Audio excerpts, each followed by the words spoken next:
sacrifice our helps for us, that we continue to struggle.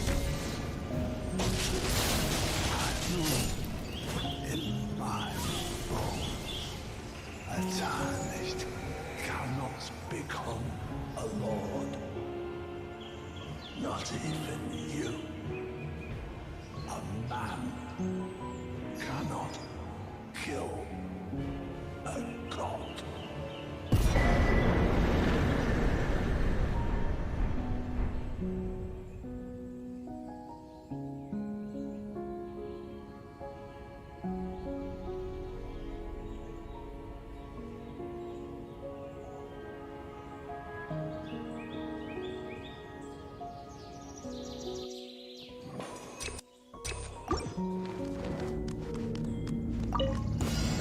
这次是票大了，多个对手也无妨。鱼线难画，护华生命，好好站稳了，小心着火。后援登场，记住你了。终于还是等下有点痛啊。疼啊！上一招全都看见了。支持成景，踩，给我安分点，鸣草结环。慢点吧。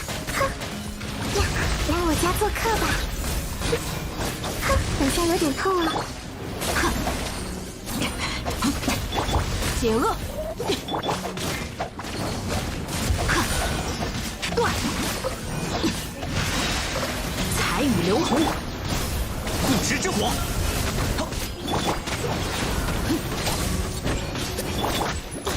记住你了。鸣草结环。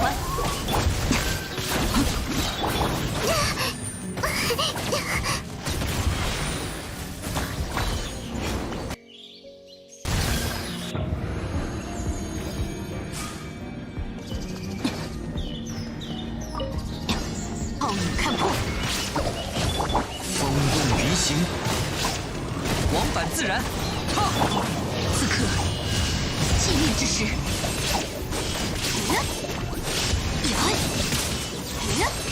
有大家在身边，伤口就不会痛。朔风解印。预备，可叹落叶飘零。一念断绝。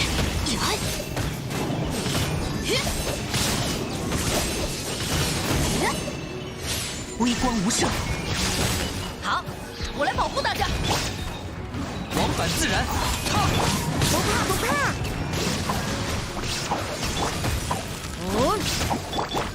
动态飞。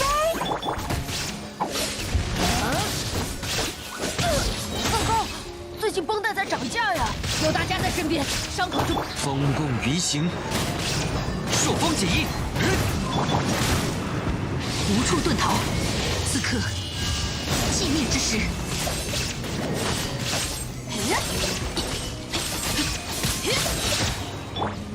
我来保护大家。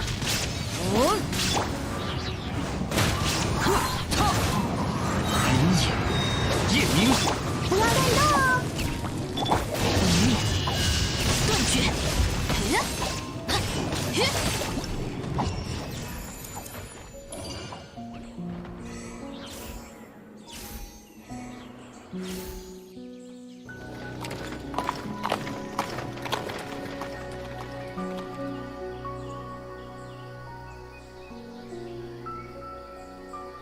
那么，之后就拜托了，我等先行一步。那就后会有期了。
因丹药之力与邪龙合一，又因结义之力恢复人身。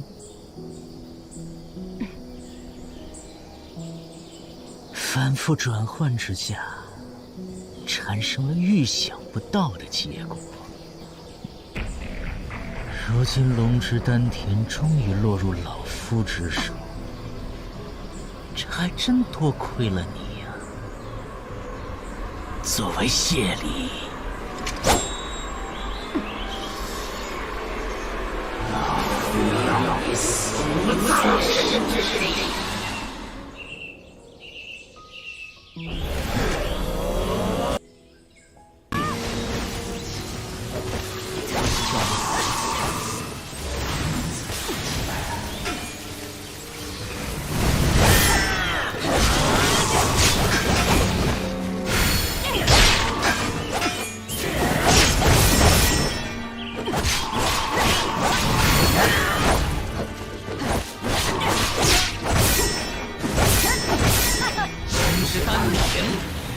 正是通往仙道之力呀！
is taking advantage of these people. But I don't think any of us would be thinking to see, oh, what a great man and a great moral teacher. C.S. Lewis puts it this way: any man who was merely a man and said this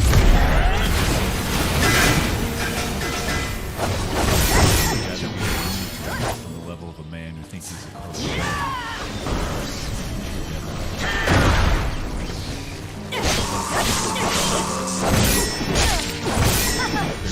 3年，这正是通往仙道之力呀！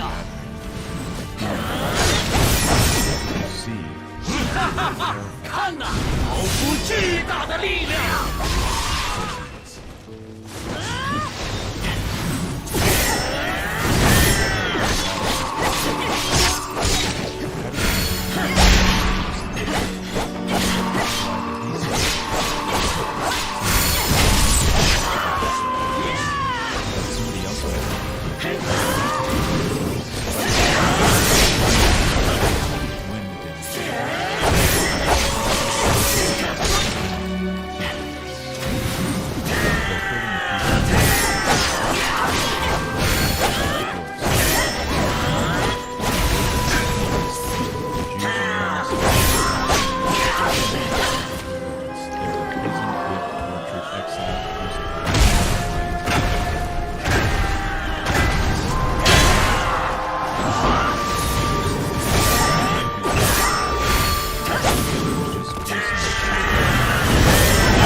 为了不让他人知晓，我身为受龙之必有一族的末裔，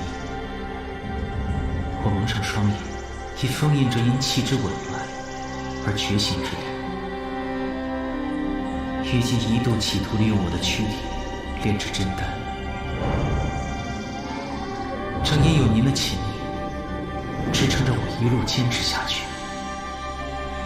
才不致被虞姬的恶念完全治得。见到您坚信情谊、奋勇战斗的模样，我终于下定决心，此正是睁开双眼之时。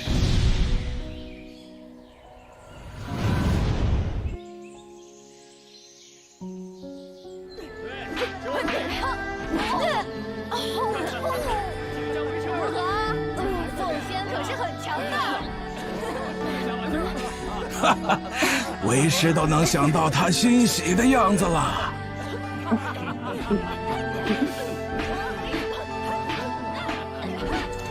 得子龙相助，奴得百人之力啊！一同为辅佐兄长而努力吧。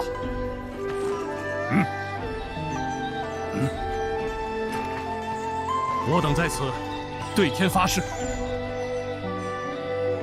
从今往后互相扶持，戮力同心，扶危救困，惩恶扬善，上报国家社稷，下安黎民百姓。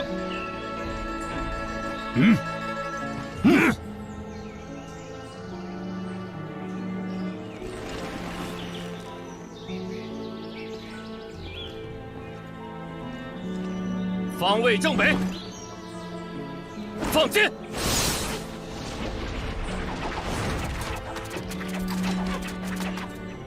看来练兵效果显著，公瑾。是。定当令来犯敌军葬身江底，前往下一个目标。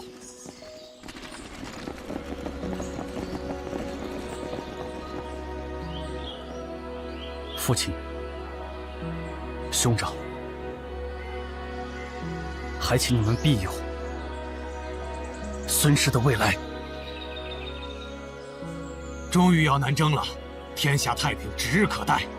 唉，听闻刚出世的司马懿似乎很受重用。禁忌之力吗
？Jared leaves with a 50, there's disagreement about whether he said anything about keeping the change before he took off. A lot of people complain to Palace Pizza's manager when Jared comes back to return the $7 recorded by a camera in the Carlot office. It just doesn't make sense how you were handing me a bill that you were just going to have me drive back here to give you back anyway. The man behind the desk explains he gave Jared all the money the group had collected and expected to get back the correct change. The manager apologized once for you. You want to apologize again for you?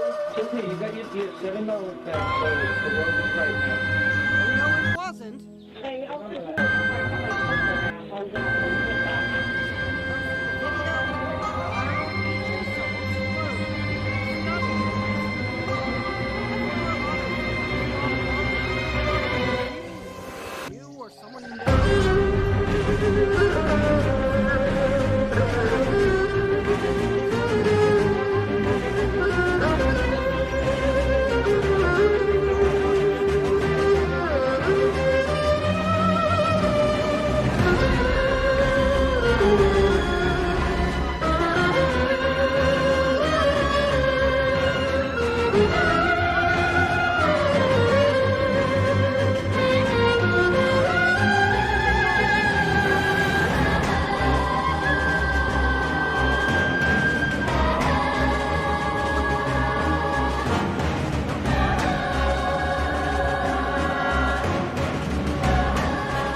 And as they were exhuming her, there was a crack in the coffin. And so she took a flashlight, looked in, and she goes, I think I saw a foot. And she said, I couldn't have seen a foot. At this point in the game, there should be a great deal of decomposition. They were expecting to find skeletal remains. And instead they found an intact body. So she said, 叶伟仍能察觉到邪气。 I found a foot. 你也要来吗？ 我会留在这里，为了用这双洞穿天命的眼睛，开辟新的时代。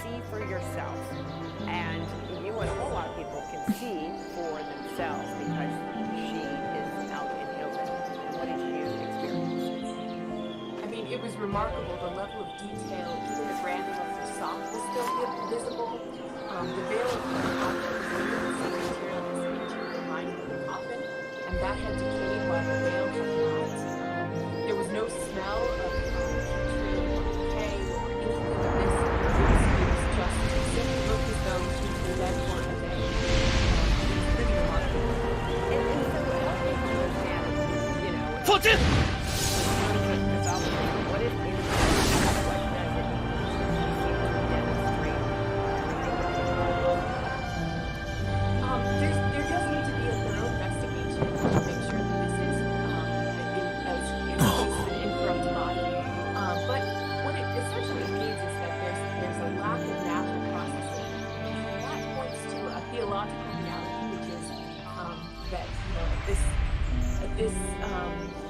At the end of this life, there is something more. And so people who demonstrate extraordinary levels of holiness and Catholicism are often found to have these incorrupt bodies, which suggests that there's some level of closeness to the future resurrection that they might have. Is there anything more you can tell us about whose sister Wilhelmina Lancaster was? Yeah, she was 95 when she died. She lived 75 years in religious life under the vows of God. She's its own miracle. And at the age of they're known for Gregorian church, but they've also now become known for unnatural state of decay. It's giving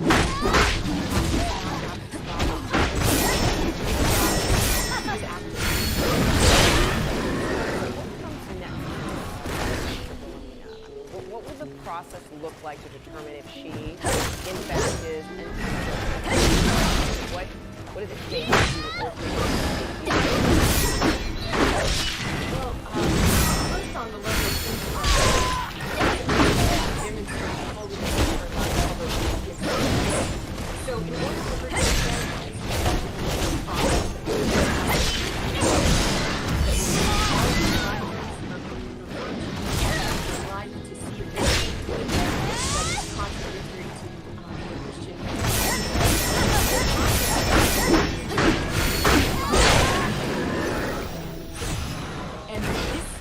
miracle, if it is found to be not as a result of any sort of fluke of the way in which she was buried or the conditions within the ground, which it does not appear to be, would not count for those. And what do you know about how she was prepared for burial? So the abbess told me, and it's been confirmed by the person who signed her death certificate, that she was not and that she was laid in a simple coffin and without a concrete sarcophagus around it and placed into the ground. And the CNA did an and many of not involved at this point of lack of decay. It's rather remarkable according to those that study Wow, it is remarkable. That's why so many people are flocking there to see for themselves. And apparently, there is a process. The body will actually be, going through this week, right? I mean, there'll be, a rosary involving, her sisters and what else will happen. So what's fascinating is there will be 20,000 visitors at the end of this a whole meet and greet system.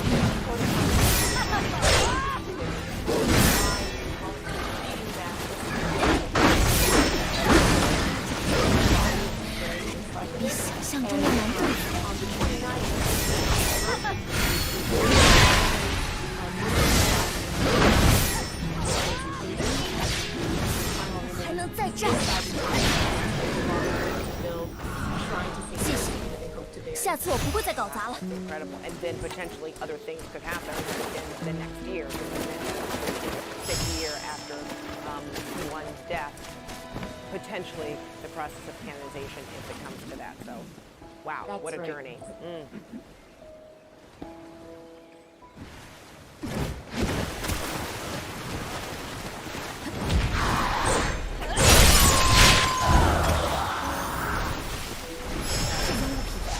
或许能助我们进一步大显身手。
因此，挨了师父的责骂，躲到丛林里。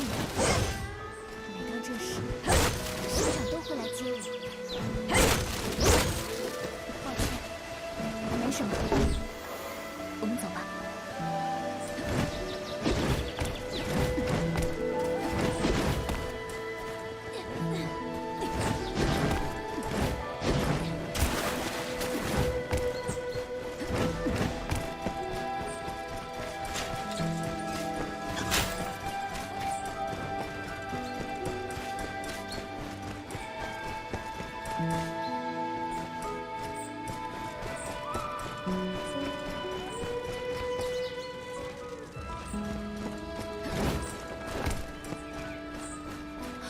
不好了，这里被破坏的面目全非。不知师父有没有看见？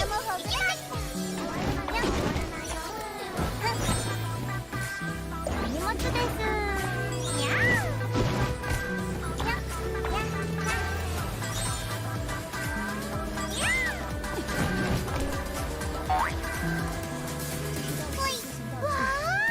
记得我小时候经常像这样慢慢散步。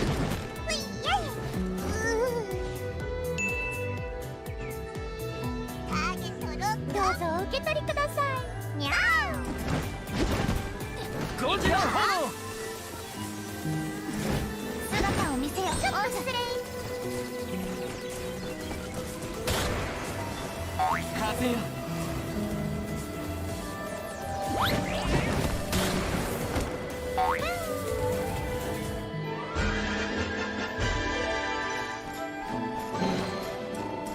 Ooh, maybe I could curl up inside this box.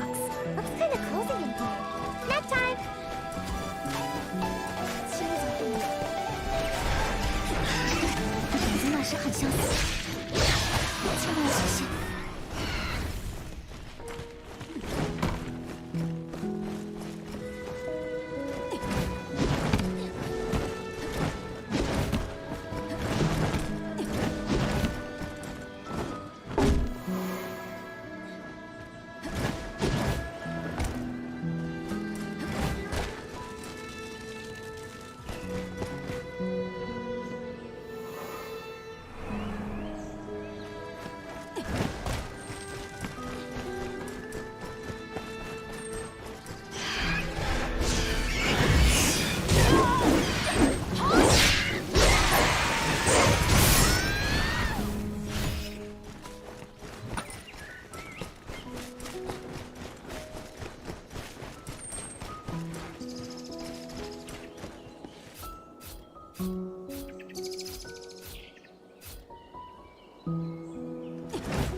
开拓未来。 There are several adventure ranked milestones, AR for short, that we need to meet. But the most important thing we need to do is get to AR 30. Because at AR 30, we unlock the beginning of the Inazuman chapter, Autumn Wind and Scarlet Winds, which actually takes us to Inazuma. There are several ways to gain AR EXP through general exploration, and even the story quests themselves give a considerable amount of AR EXP, but never enough to get you to the next required AR. You will have to do some level of 人体之内 by and 气 far 之源泉，即为丹田，气可助人成仙，亦可令人成妖。我等隐居天主之山，乃遇真气，施法术之道士。长久以来，静观世间，守望苍生。然而，无止境的战乱使世间被邪气所笼罩，现如今更是有凶恶妖魔作祟。在此相遇，即是天意。有可愿随老朽一同彻查邪气之元凶，为乱世带来光明的庆盛之人啊！白泽似乎也很正义如。 So I decided it was better to drown than interact. In the end, I just swam around the bridge. So after 30 minutes of collecting chests, I arrived at the city. 没想到连此山都有妖魔肆虐，这也证明肆意的邪气仍未消散。师傅，还请您不要勉强。 老朽竟被这么说，岁月不饶人啊！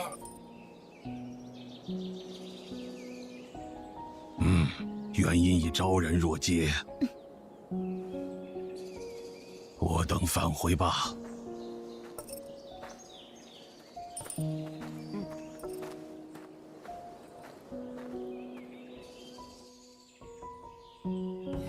原来如此。 黄巾军邪气缠身的原因，果然如老朽所料。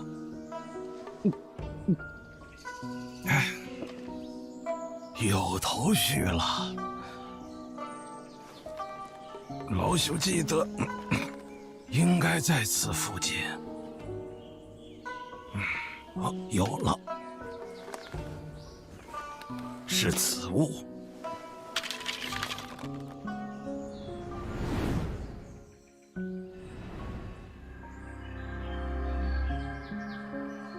由气炼成的丹药，需额外获得大量的气，才能升华为真丹。气量之大，难以通过生灵涂炭的战争和灾难以外的途径获得。再加之用于收集邪气的容器是人体内的丹田。据传，唯有受古龙庇佑之一族，才拥有能承受其力的丹田。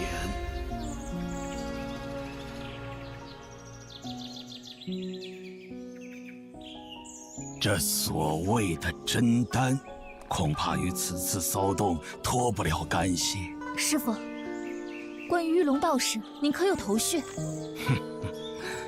染指邪法的道士并不在少数。不过，我等循着邪气，或许便能一探真相。那么，接下来，洛阳啊，京师的某位大人物，有不少骇人听闻的传言。我们走吧。务必要多加小心。红晶就拜托了。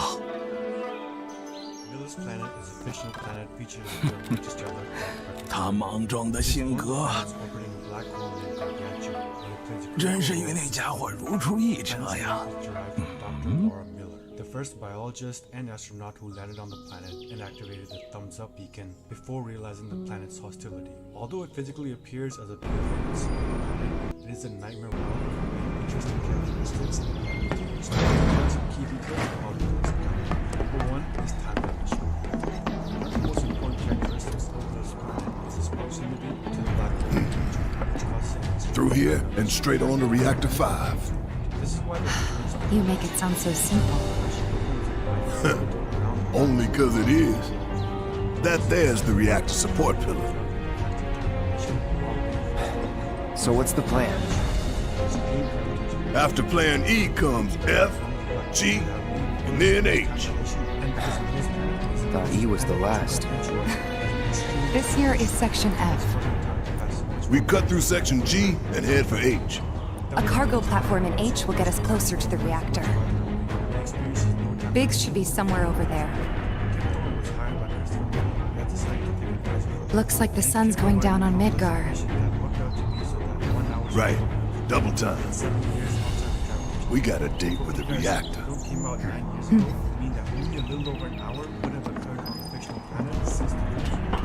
This is not to say that anybody who spends too long on the planet will actually age much slower compared to their counterparts elsewhere.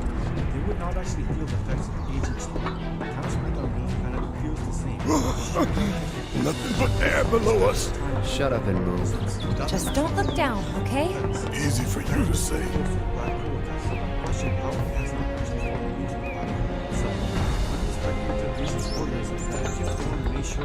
Section G's through here, huh?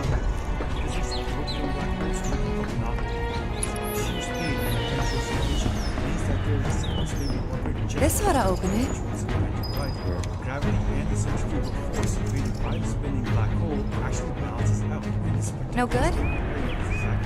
Needs power, I think. That looks more like what we need.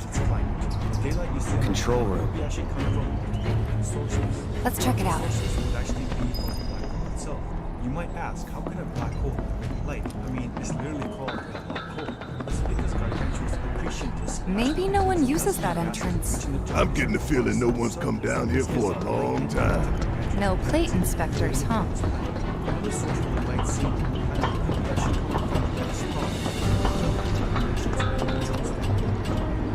Doesn't look good. Think it works?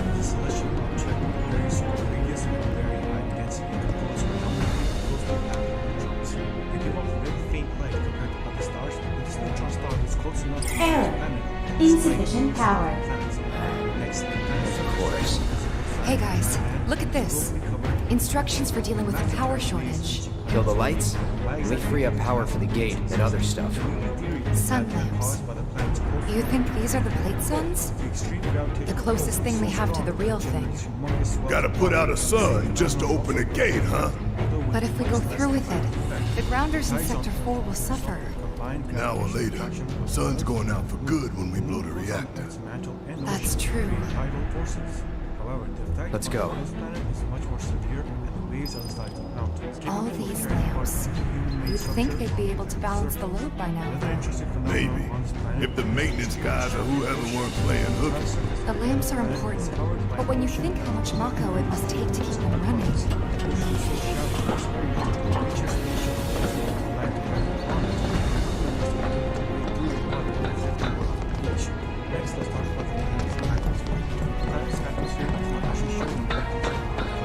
That's gotta be one. Man, look at the size of it. That a console I see near the top of that ladder? They, pretty tall ladder too. I'll go. Okay, we'll wait down here.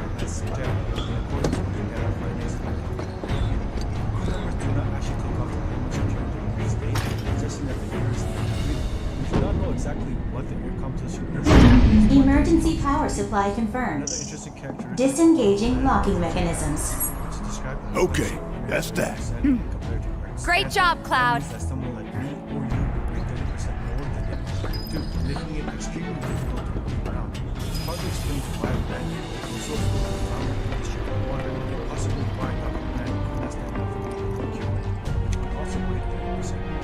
Next stop, section.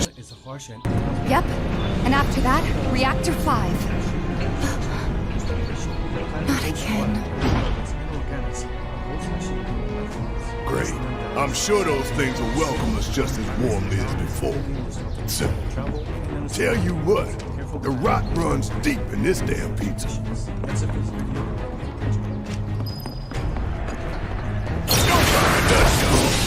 Passing through. It's home.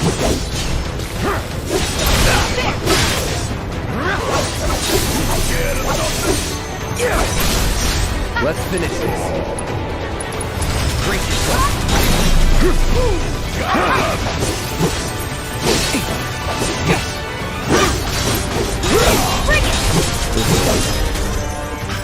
That's the way to do it.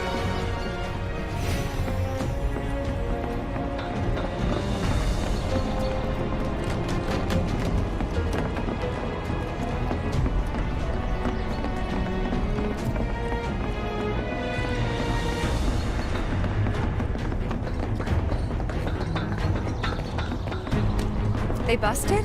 Powered down, is my guess. Lucky us, am I right?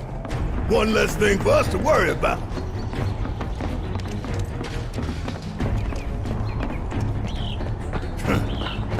Filling the air that we gotta breathe with their shit. Monsters sure seem to like it. What's up with that? It's like in the tunnels. They get twisted by the Mako, but it all goes back to shit.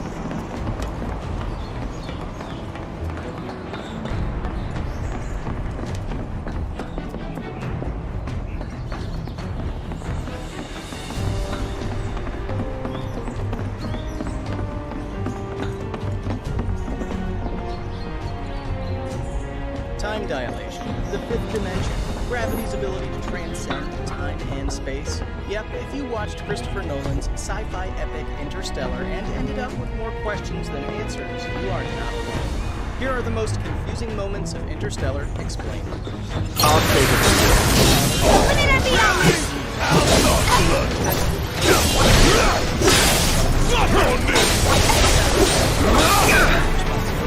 That's that. Going in.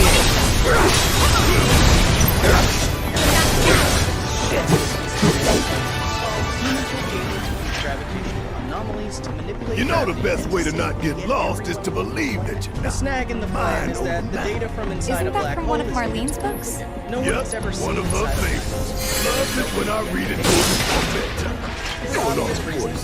Life in the endless maze. Am I right? Equation, but what is I remember.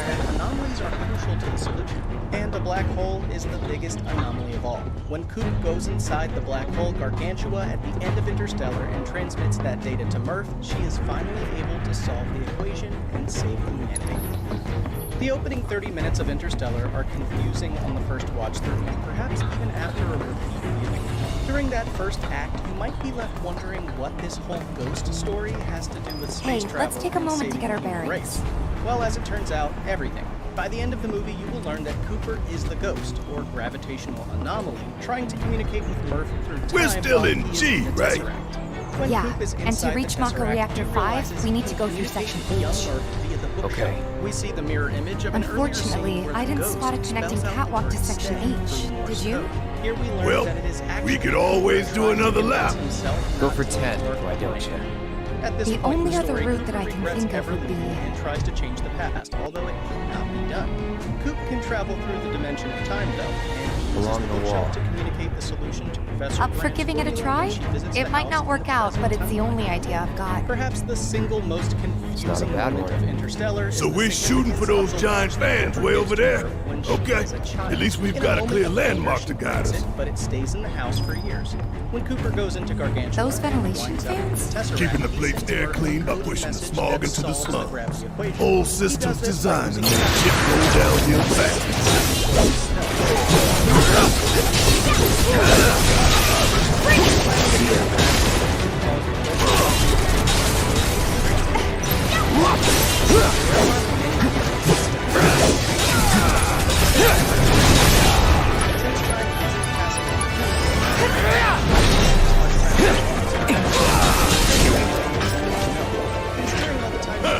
Perhaps the watch as a medium is really just a symbol of his urgency to finish the mission and reunite with his daughter.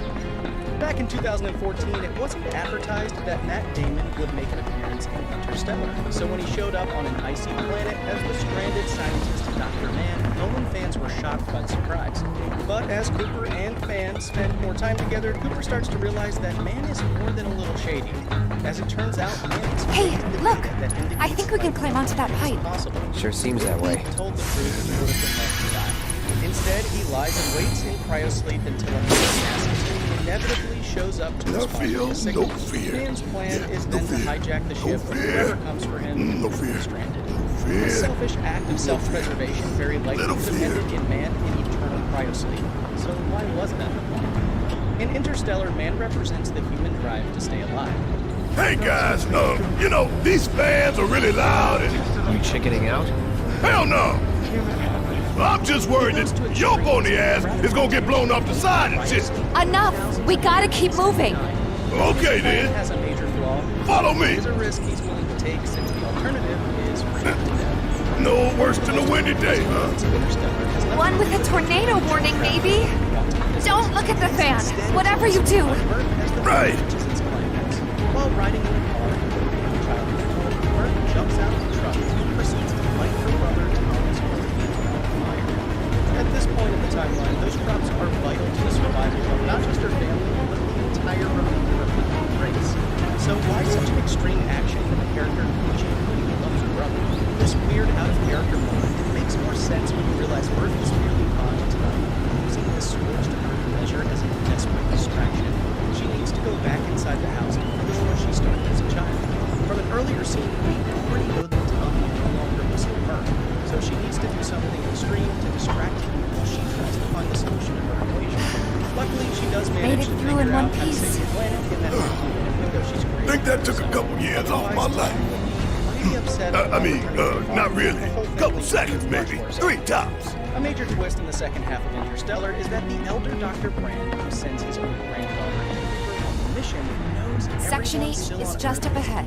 Slow and steady, NASA guys. first sends the And explorers that's our into space objective? with a plan The A. cargo platform? B devised by Yeah, Dr. I'm Brand. pretty sure that's the Plan one. A is to find a habitable planet, and then once Brand solves his gravity equation back on Earth, send the planet's remaining population to that new home. However, Brand actually doesn't plan on solving This is the it. equation, and knows it The is cargo going to platform Biggs was talking about. Each iteration Let's not is an keep him attempt waiting. to prove its own proof. It's recursive, it's nonsensical. In the case of Plan B, Cooper and the Error. others will find a suitable Insufficient habitat power. to rebuild humanity with thousands of frozen embryos, thus keeping Needs the 3 human lights race worth, alive looks for like. leaving Earth. But that's... Brand knows Coop will not That's go through all with of the mission them, if he tells him the truth. isn't it? He can't tell his daughter for the same reason. All but or on a nothing. deeper level, he can't Let's face regroup telling here her if we get what he's lost. done. So Remember he keeps the that a H1 secret sign. until his dying breath when he Right. finally reveals the dark truth to Let's her. see now. Even Closest fans of light Nolan's ought to film be catalog have called out Interstellar for that being one. ridiculous to a fault with certain conceits. One of these moments is the movie's final twist where By the Cooper light of doesn't these just survive magnificent a black lamps, hole encounter, we but shall finds lead our himself brothers and back in sisters of the Undercity to a brighter the scene future. inside the Tesseract Say requires what? serious It's from a suspension of speech President disbelief. Shinra gave, Throughout talking up the film, importance of the Cooper sun lamps. repeatedly referred to a mysterious Right, a future thing. my ass. Shinra's leading us down a one-way path to darkness and death. I'll end it. Right here.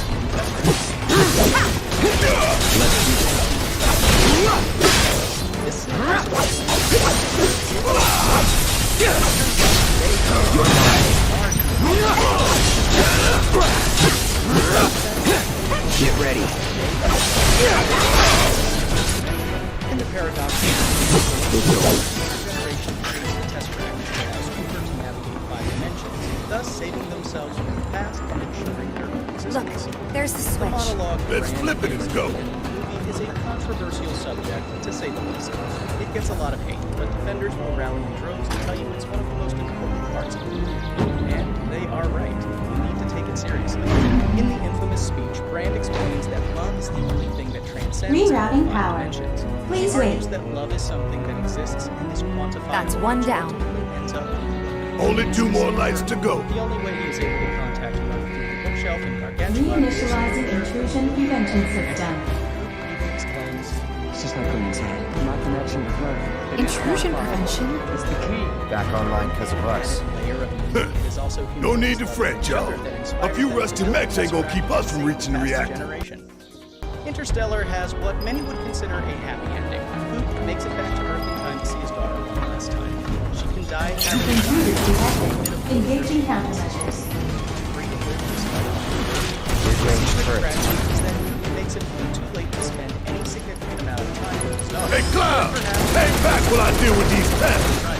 By the end, Merc is an Oh, we're done here. long enough Just we can move this catwalk. The whole movie is built on Yeah! relationships. Lined it People up are perfect. confused as to why they only spend a few minutes together. Merc now realizes this reunion is the Which way to the next light? If we can't make sense of this place, we're gonna get lost. Well, at least we know where the big ass things are.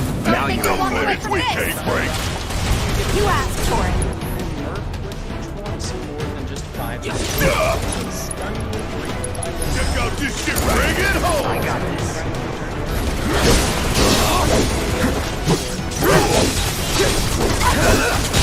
All right. That's it.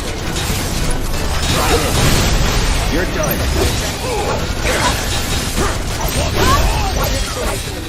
Is that a difference in gravitation That's a win. causes time to move at different speeds on different planets. This dilation effect is accelerated. Millers, the planet is reduced. As the force of gravity increases, time moves at an accelerated pace. While Coop and his crew only spent a few hours crash landed on Miller's planet, 23 years have passed on Earth. According to scientist Neil deGrasse Tyson, this detail of Interstellar is a scientific phenomenon that exists for real. This can be proven by Einstein's equation of general relativity. One of the first unanswered questions you might have when you watch Interstellar is when exactly does the movie take place? It's a good question that isn't ever explicitly stated in Christopher Nolan's movie.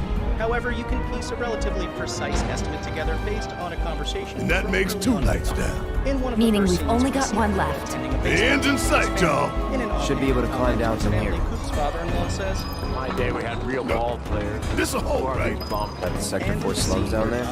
Huh? You want to check them out sometime? I can show you around. We'll check them out now if we fall. Every day. Gadget or idea. Powers this sounds a lot like what growing up in the past 10 to 15 years has been like. We can safely assume that between growing up with professional baseball and technology, Donald is a millennial. Using this knowledge, we can place the events of Interstellar about You think they'll miss those 3 plate suns? I say the real sun's the only one we need. To hell with shimmering and night lights. While even Donald's demise gets a passing reference, Intruder detected. Engaging countermeasures. the character in Interstellar is No more well, logically, the easiest So long. So long it is older than Earth, already controlled by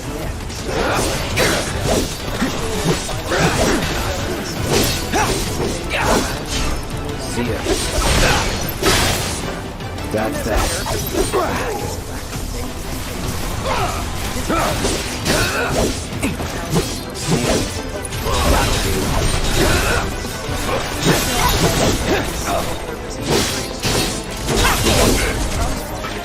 Hell yeah!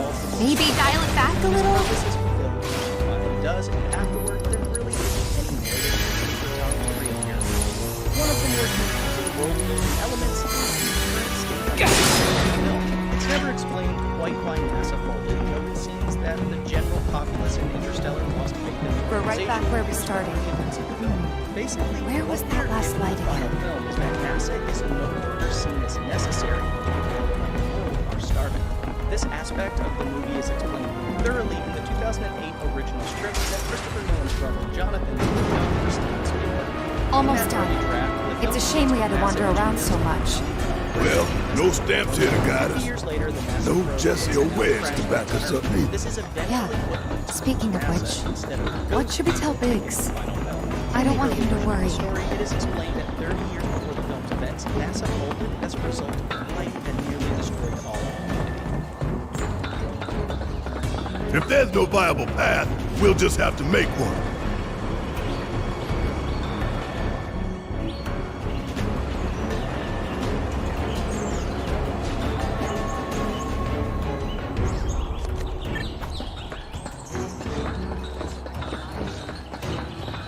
Oh, here we go! Going all out.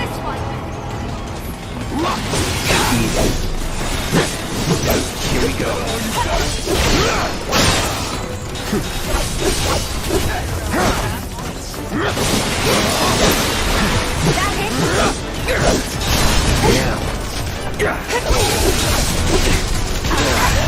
I see you.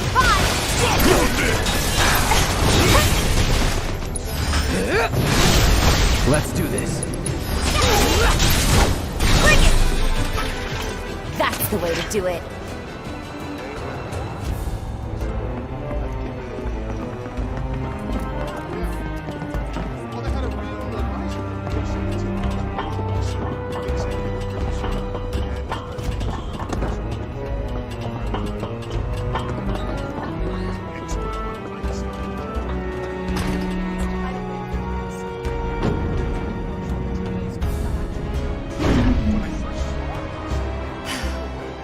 And that makes 3. Enough to finally get our cargo platform moving. Better be. Okay, let's head on back to the H1 sign.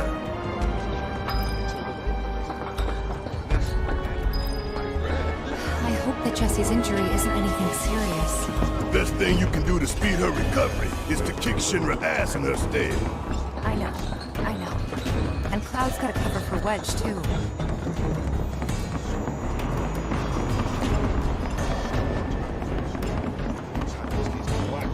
When do we link up with Biggs? Soon enough, don't you worry. He knew we might be late, so he came up with a few ways to kill time. We ought to reach him long before he dies aboard.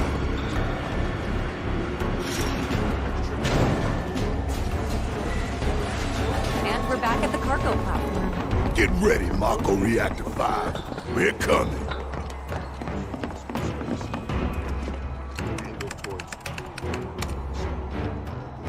Auxiliary power supply confirmed. Reactivating cargo platform. Cargo platform activated. Awaiting input. So long, underplate. I hate you too.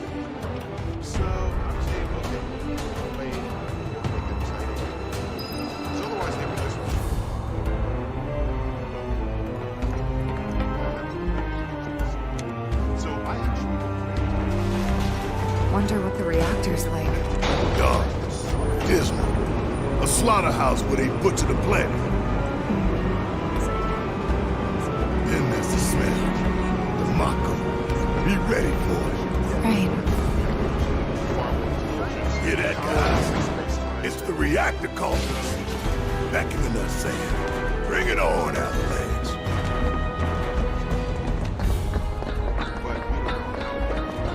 Intruders detected. Engaging countermeasures. I'll for this shit right here. Ain't no thing.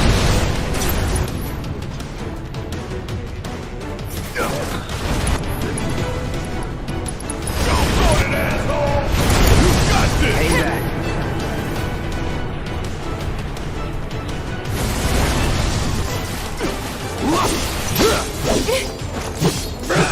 No holding back.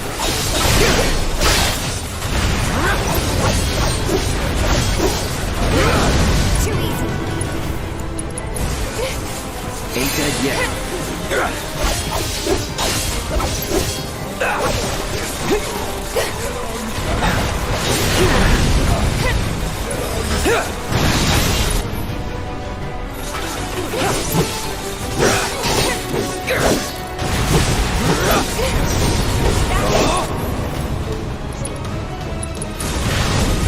Let's try that again.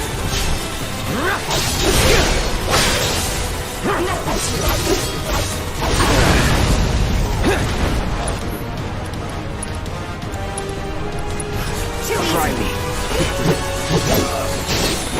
Too easy. That hit. That's that. It's over.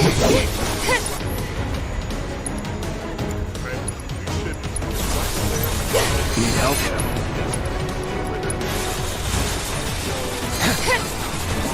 It's on you. Okay, watch and learn.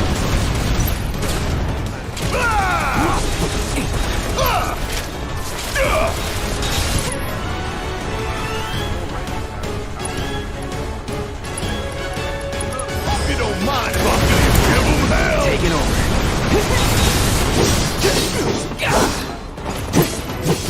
Here we go.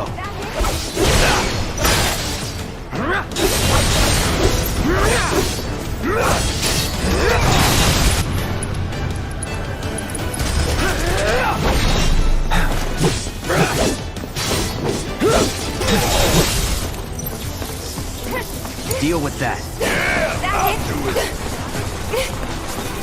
Kiss my ass.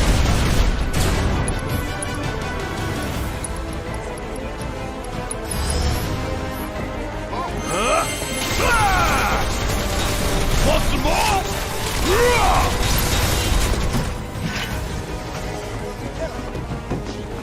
Okay, Big should be waiting for us up ahead. He's probably worried sick about us.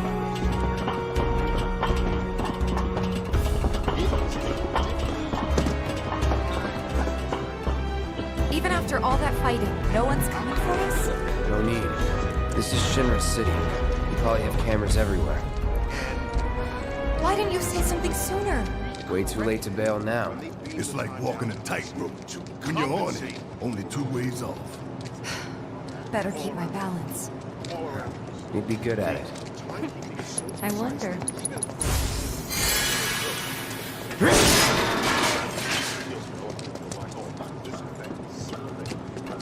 Almost there. Tifa? It's nothing. Just thinking about the next step. Didn't think I'd be this nervous. Some things you never get used to. Yes, you can calculate where you would have to be unfortunate to the black hole to get that difference to rate of change. So you have to be uncomfortable. But again, that's the sort of the cinematic license that we're talking about. Finally, Mercy! Wait, Cloud. Where's Jesse and Wedge? Report. Topside's going nuts after some terrorists jumped off a train. Nice and quiet here, though. So quiet I had no trouble securing your route into the reactor. You magnificent son of a bitch! Bring it in! So, where are the others? Man. Jesse got hurt and couldn't make it. Bad? Not so bad she couldn't rope in this guy. Thanks for stepping up. It's a job. Worked out pretty good. You picking that train you did. While Shinra scours Sector 4, you can waltz right on into Sector 5. It's a bit of a squeeze, but it ought to get you where you need to go. Little dark and foreboding for my taste. Beggars can't be choosers. Oh, and you'll be needing your grappling guns, of course. All set? Ready to take on the world and then some. Make sure everyone gets clear, okay? Will do.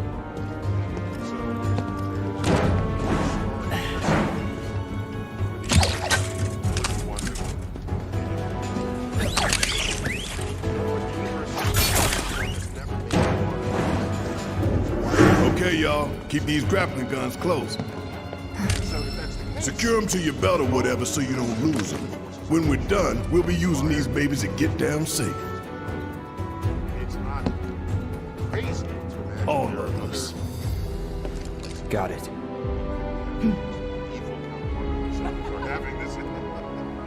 I was gonna say, in the evil universe, I'll have a mustache. No, but I actually have a mustache in this universe. I'll have a mustache, maybe. So, yeah, it's possible, but there's so many variations. Wolver! I think it's narcissistic. There's a variation that has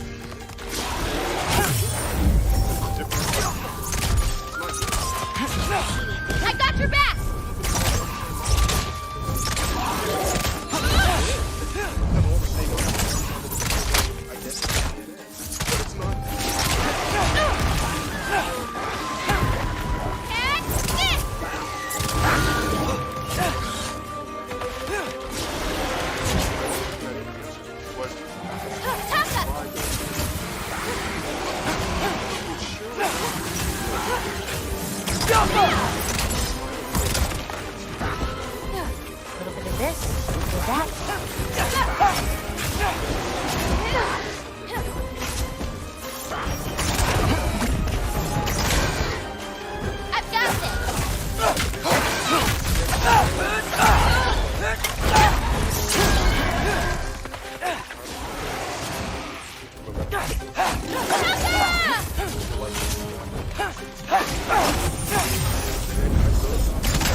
Did a lot of giants live here?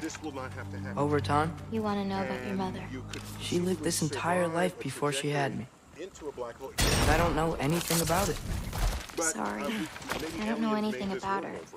Your mother left the path of the giants way before I was born. And there are black holes there. So there might be trajectories.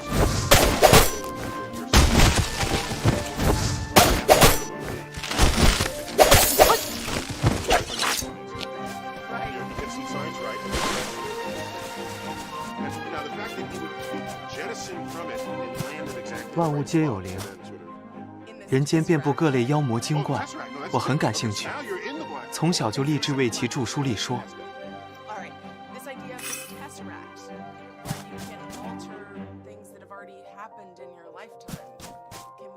Yeah, so you didn't answer that correct. Okay? You were very human about it, and you said alter things that happened. The interesting thing about the Tesseract, a word that is with the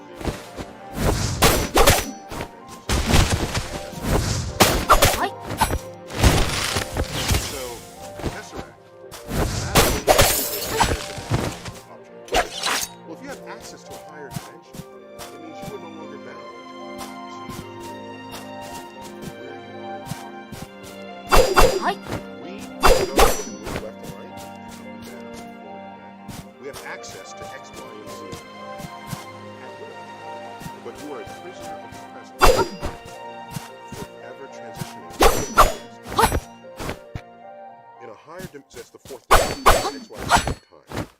In a higher dimension, you can step back and look at no different.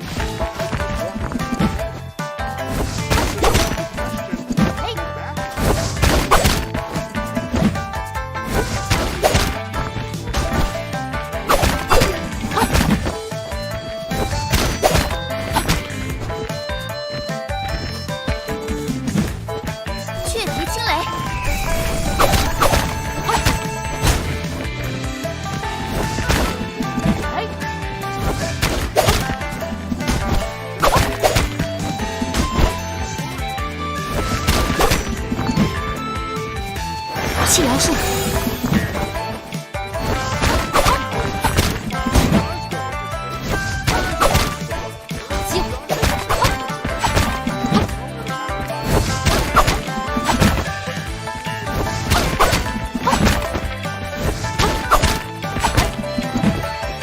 上吧。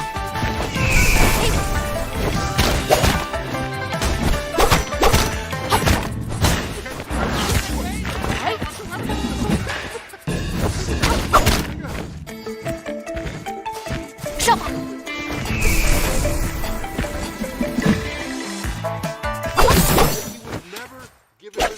In the first place to tell him to not go. So that entire series of events had to unfold exactly as portrayed. Here it is. There, one time. X. That's it, right? Oh! There it is. Wow! Oh my god. We're prisoners in our own fort. What the hell? What happened? I'm flying. This is so cool. Yeah, let's go. Oh my god, it's so cool. Has there been a science fiction film? But the sunrise? Oh yeah, it's so beautiful. Look at that. Every single science fiction film you've ever seen. I think you can take photo. Okay, how?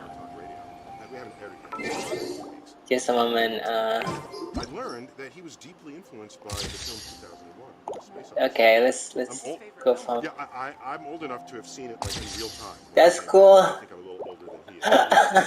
I'm flying. Let's go to Celestia. Oh my god, this is so cool.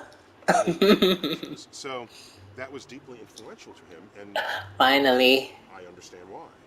Big sweeping scenes of spaceships docking. Oh! Among the planets. Oh, what the? Oh! That's the end, I guess. So, I agree. A well-done science fiction movie. And I fall down. Want to participate? Help! My favorite films include. I don't go to Celestia. Oh! Oh well. I guess that's it. Bye bye Nahida. Nahida and Celestia now. Let's revive her.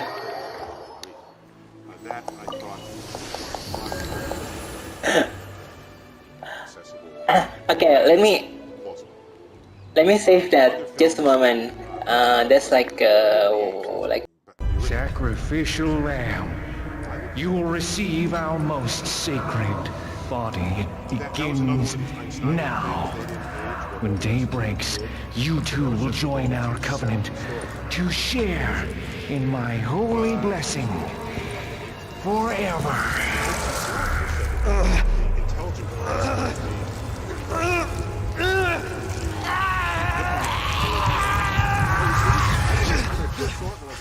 I didn't put all that together, but even in that world, people sort of segregated by what species of ape you were, and the police were the gorillas, right? So must be what we think of the various apes. I wonder what those apes think of us. So that I thought was, if a science fiction story can't what's going on in the world in which you live, I think the story fails for me in some and at some point you want to reflect on what's going on in your own world by virtue of Condor 1 to Roost. Do you read me? Condor 1? For me, the best You've been radio silent for 3 hours. Are you all right? Yeah, I'm fine. Won't let it happen again. And the church? Still looking for whatever key I need. Copy that. I'm glad you're okay. Where's Dad?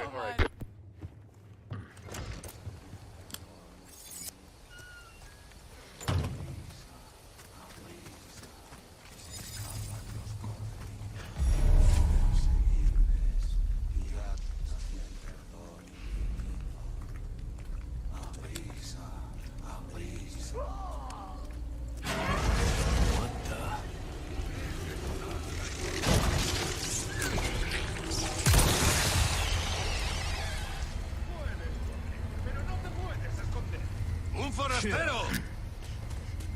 ¡No dejéis!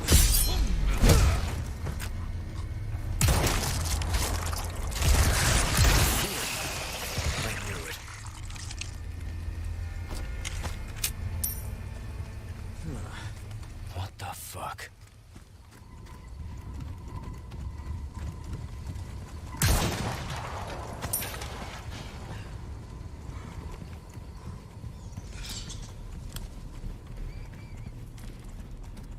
What is this place?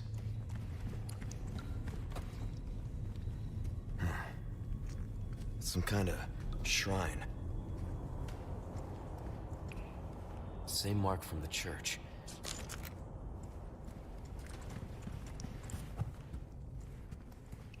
It's the lake.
hell's going on here?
serious.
Got some new... Welcome. I've got something new for you, mate. Crossing your T's, dotting your I's. Well, don't get yourself killed now.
Condor 1 to Roost.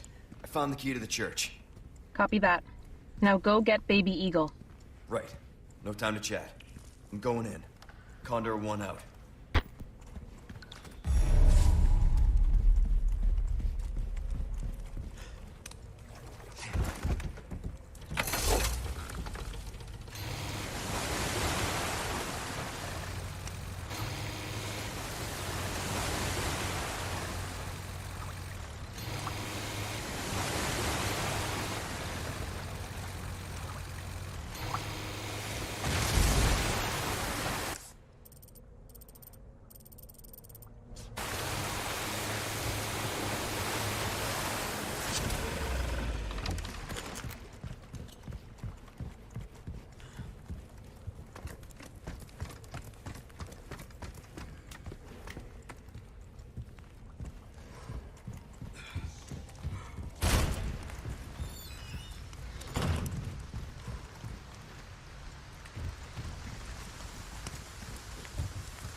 God damn. That was almost a pancake. Okay. Let's get to that church.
Ashley Graham!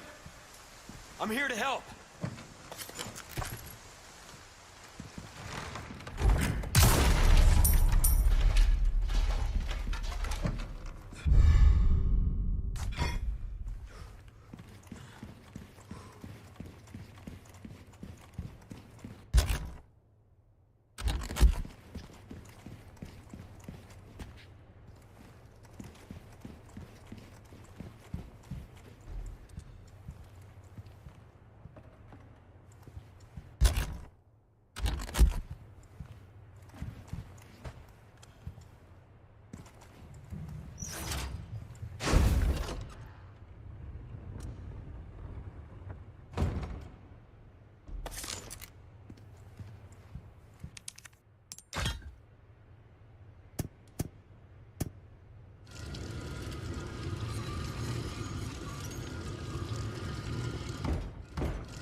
Ashley, you in there?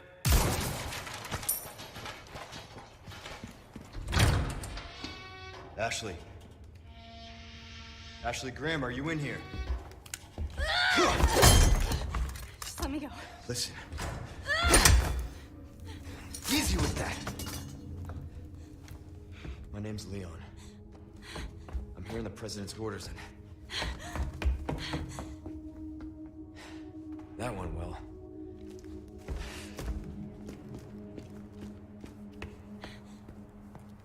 Hey, it's dangerous outside. You need to listen to me. What is that? Over there? Pursue them. The last times I was scared me. Deliver unto them salvation.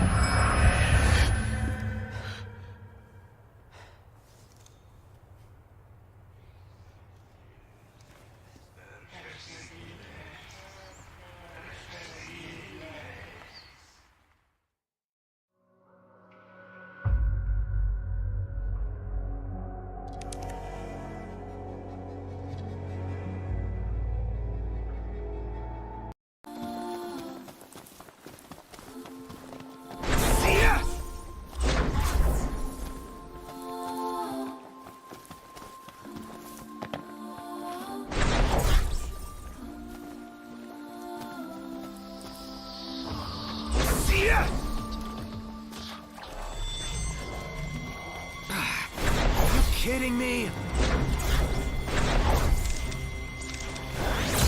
I'll have these guys wiped out before you know it. Is that so? All right, prove it.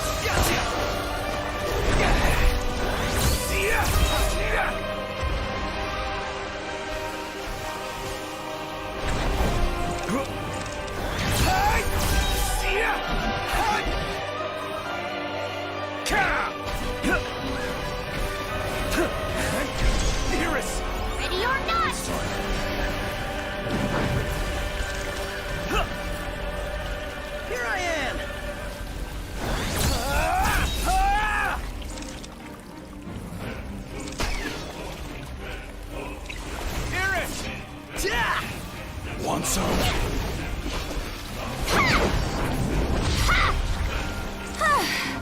Damn, Iris. Didn't know you had Proto! Oh, hi there, opening.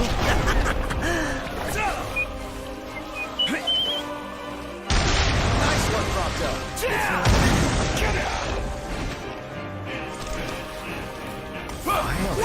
Apologies.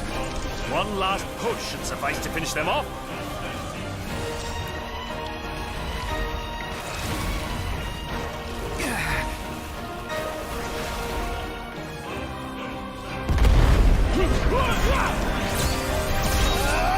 We needn't waste more time. Yeah. I even amaze myself sometimes. Your ego is what amazes me. Frankly, I'm just amazed we actually made it.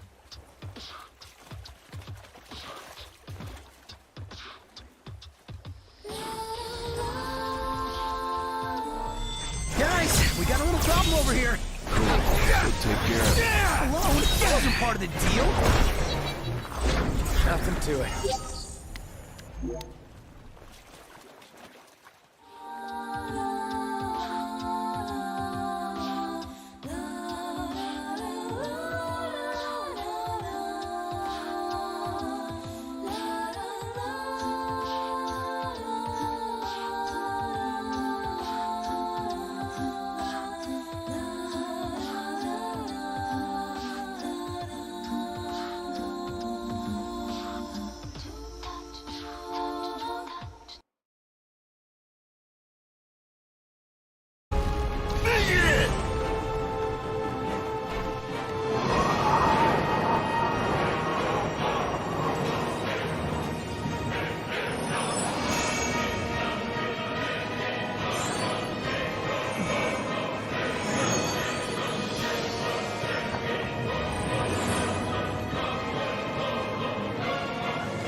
Roost, come in.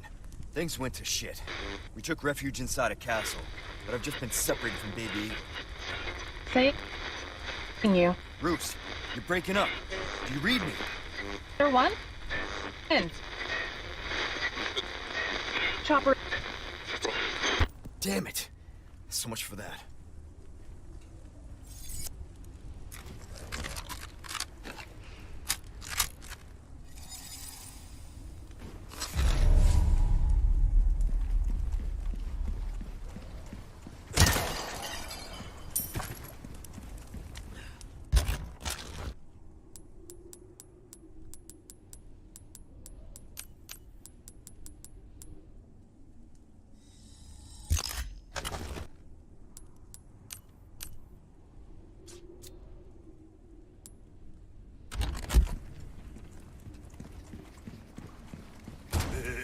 Having a rough day, stranger?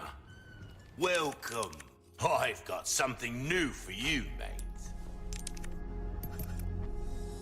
Good luck to you, stranger. That's good work, if I do say so myself. Got a selection of good things on sale, stranger.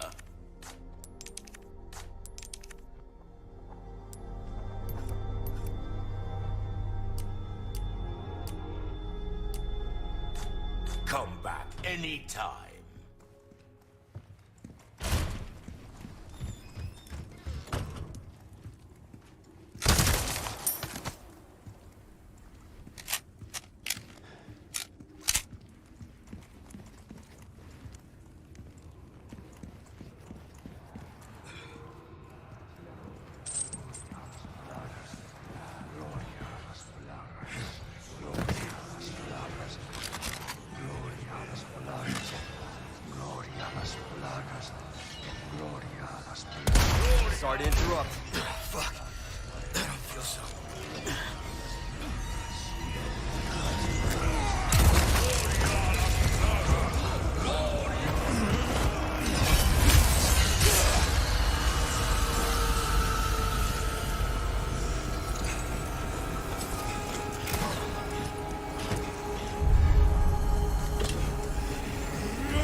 coming.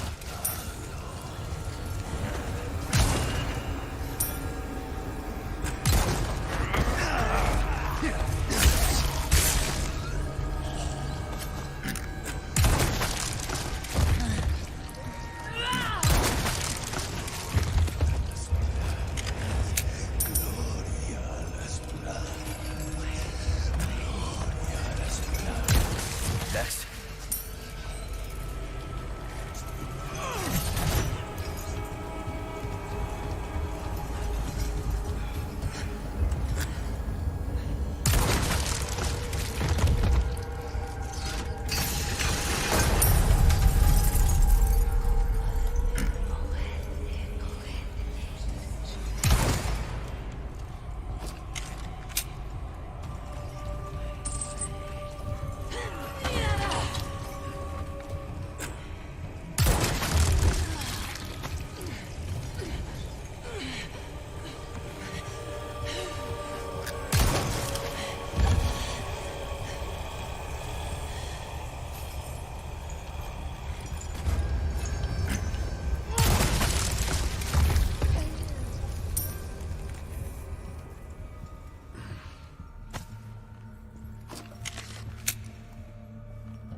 It's locked.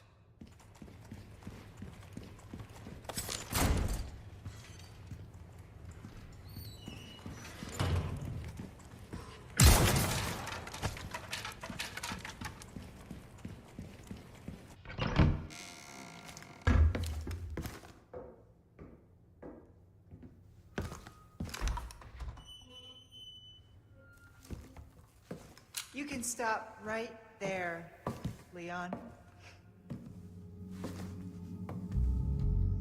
Wouldn't make me use this, would you? Well, after 6 years, that is one hell of a greeting, Ada. You don't seem surprised. Interesting.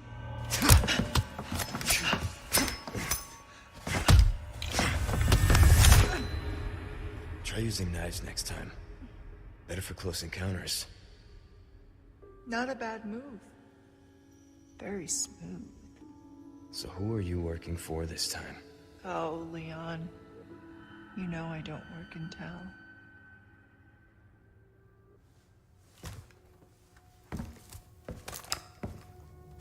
Leave the girl. She's lost no matter what.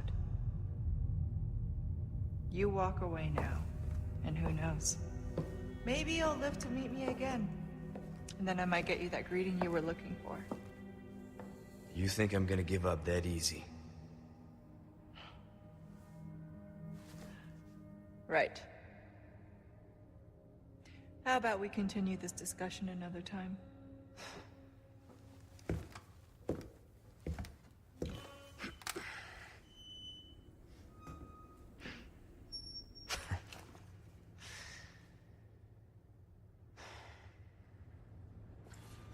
Last person I thought I'd run to here.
That should do it.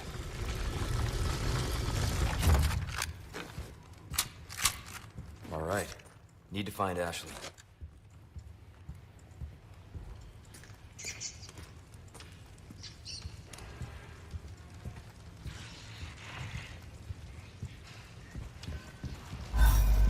Oh, great.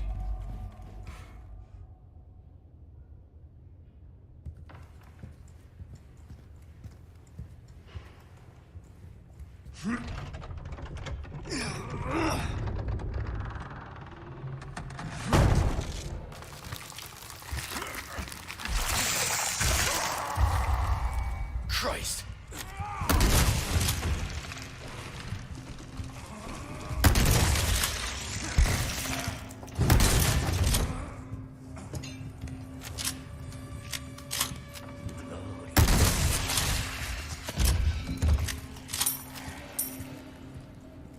Yeah.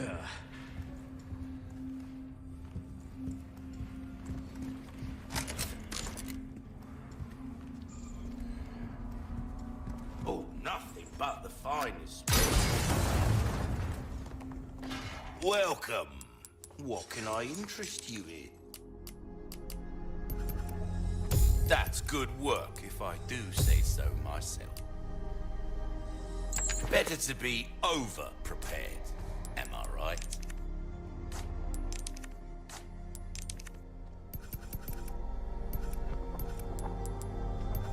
You have a ticket, do ya? Nice.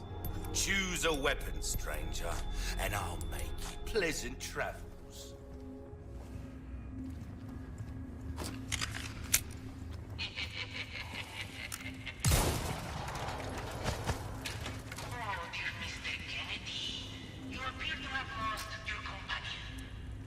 She said meeting you once was enough.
coming.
Land on Mars hoping to colonize it, but find that this isn't the first time Mars has had people on it.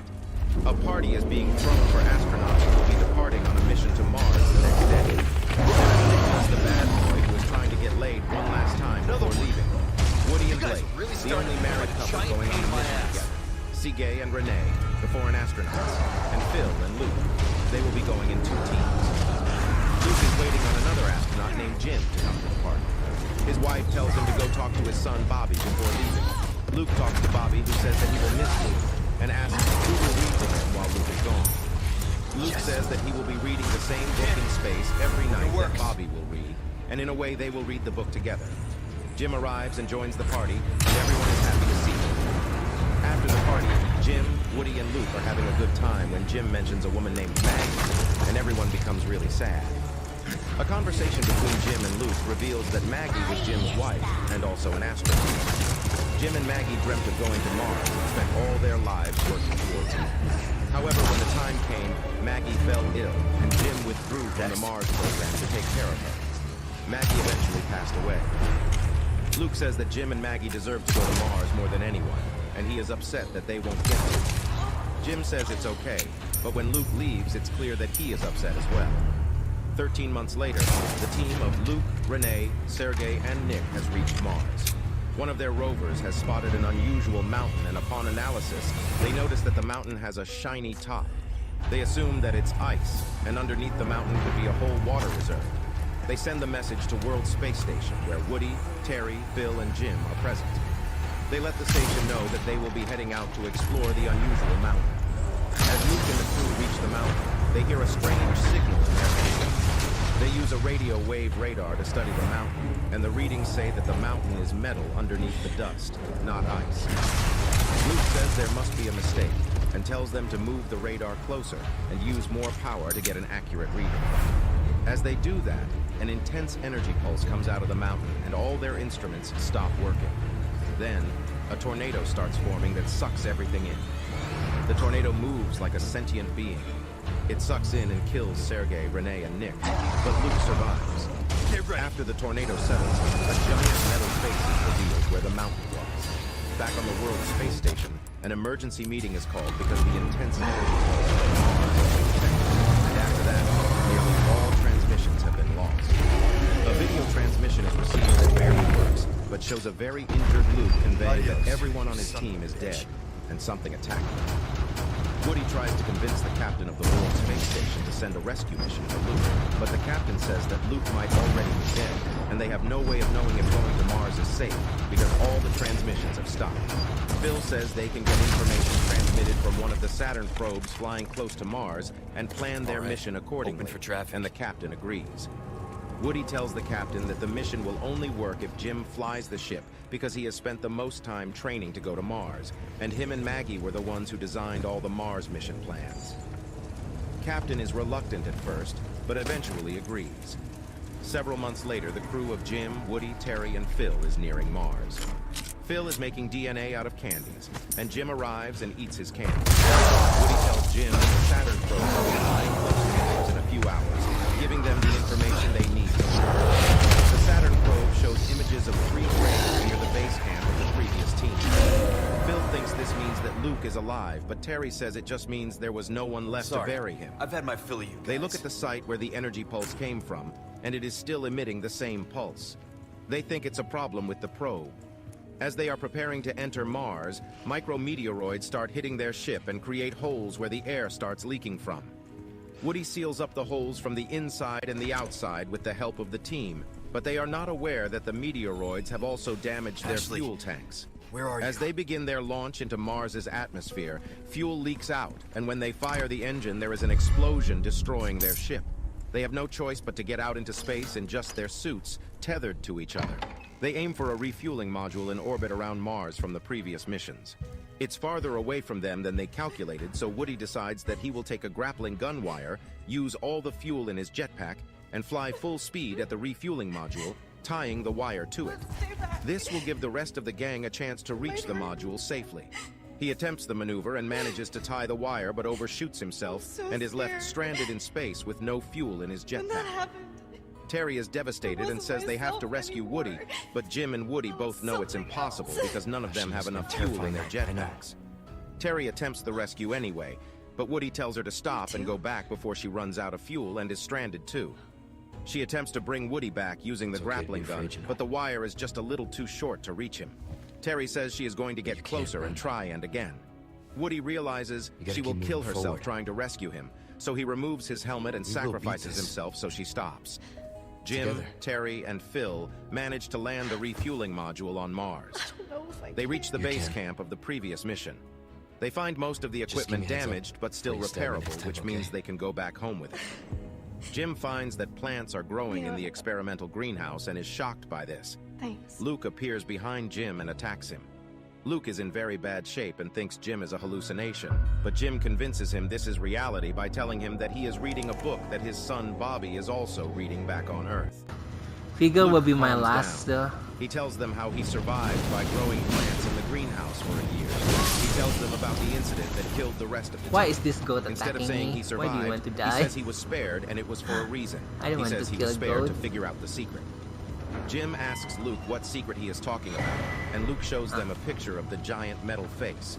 Turns out it is the famous face on Mars. Actually, I haven't. which was previously I viewed master from some. satellites, but was assumed I to master just be a Flame of the Red Luke Mains, says that it was placed but there by I someone for them to see. Jim asks about maybe the Comet signal Luke's Azure, team heard when they were but close to I the haven't face. mastered Luke any. explains that he has been analyzing the Be right signal back. for a My year, food just and he's came. figured out that the pattern of the signal in physical dimensions made the picture of a DNA.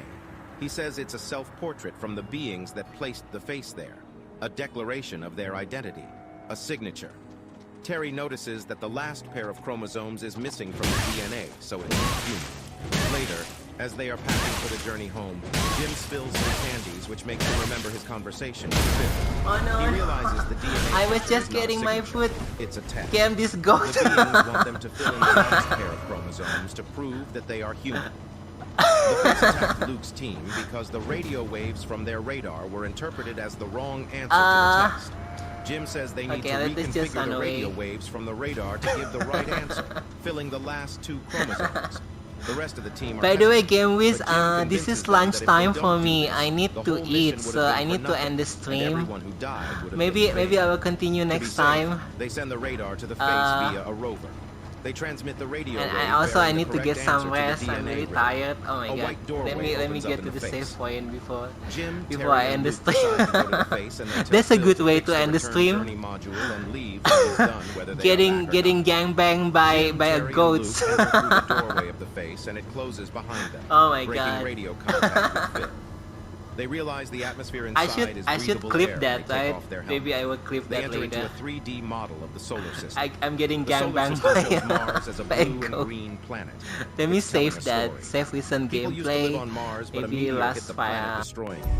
A slender red being appears from behind Luke, Terry, and Jim, and continues to show them the story. The population of Mars left in spaceships to go live in different galaxies, but one of the ships was left behind, and DNA information was uploaded into it by the Martians. It was this ship that came to Earth and brought the first single-cell organisms with them. Those organisms eventually grew over millions of years into modern-day humans. Life on Earth actually came from Mars. The face on Mars was placed there so that one day people from Earth can come back and look where they came from. Radio contact with Phil is reestablished, and he tells them a storm is brewing and they need to return to the module so they can go back home. Jim realizes that the face is actually a ship, and a countdown has begun for its takeoff. Until the mission's finished. Terry and Luke begin to leave, but Jim says he will be staying here. He says that all of this was an invitation for them to go meet their Martian ancestors, and he will be going. It's what he was born to do. Terry and Luke agree to let Jim go. Terry and Luke get out and barely make it to the return journey module in time as Phil is just about to leave. Meanwhile, Jim is lifted into a small ship where he is placed in a compartment. Water begins to rise in the compartment, and Jim gets worried.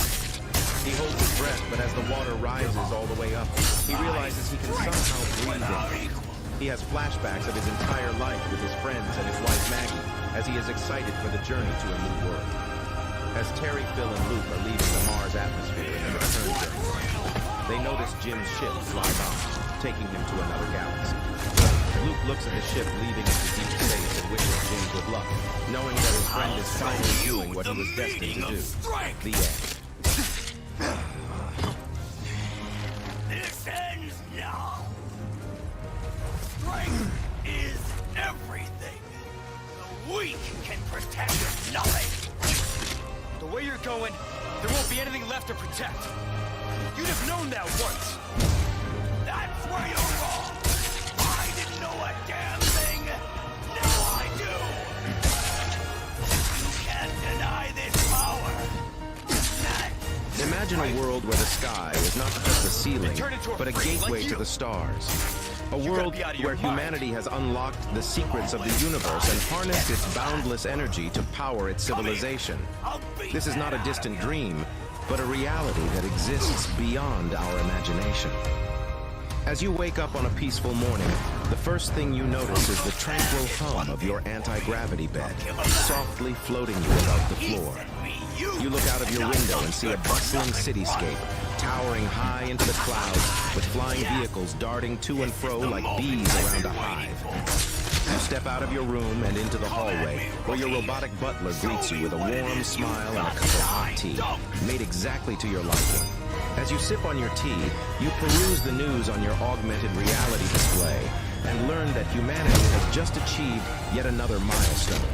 A new type of civilization, capable of harnessing the energy of not just one, but multiple stars in their galaxy.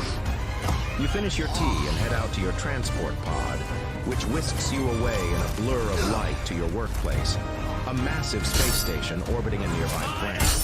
Here, you work alongside other scientists and engineers to unlock the mysteries of the universe and push the boundaries of human knowledge. In the evening, you decide to take a break and indulge in some interstellar cuisine. You board a sleek vessel and in just a few short hours arrive at a distant planet renowned for its exotic delicacies.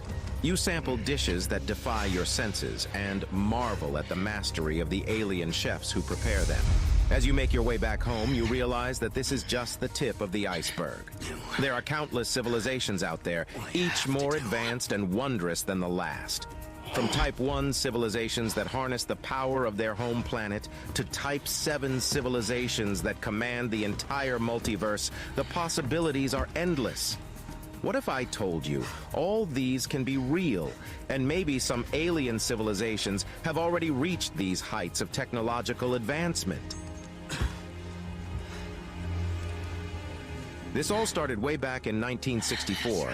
The Soviet scientist Nikola Kardashev developed a classification system that groups civilizations based on their technological progress and energy consumption. This scale, known as the Kardashev scale, ranges from Type 1, which represents a civilization that has not yet harnessed the full potential of its own planet, to Type 3, which can harness the energy of an entire galaxy.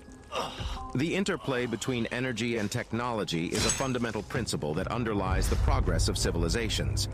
As society gains access to more energy sources, it can develop new technologies that enable it to harness even more energy, leading to a self-reinforcing cycle of advancement. It is a humbling realization that despite all the technological advancements humanity has achieved, we still remain at the lowest level of Kardashev's scale. We proudly occupy the position of a Type 0 civilization. This means that we have not yet achieved the ability to harness all of the energy available on our planet, nor have we established a sustainable, global energy infrastructure. Humans currently have a score of 0.73. We had an average power consumption of 18.4 terawatt-way back in 2018.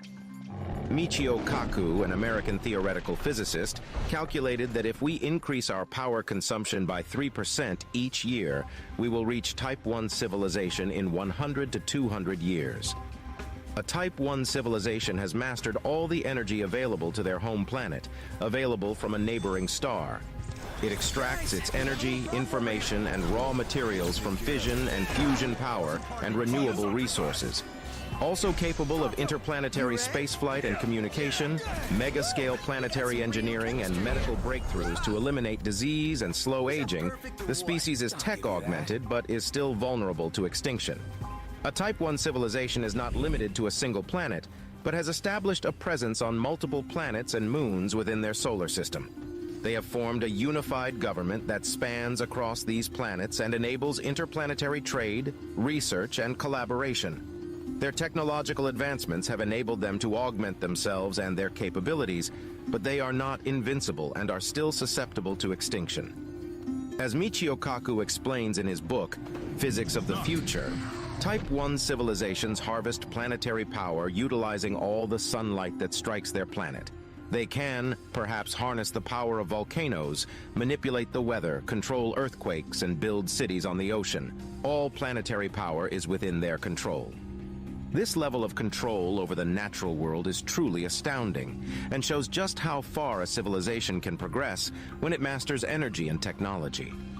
All this talk about Type 1 civilizations might make it seem like we'd have superpowers, but that's nothing compared to what civilizations of Type 2 are capable of.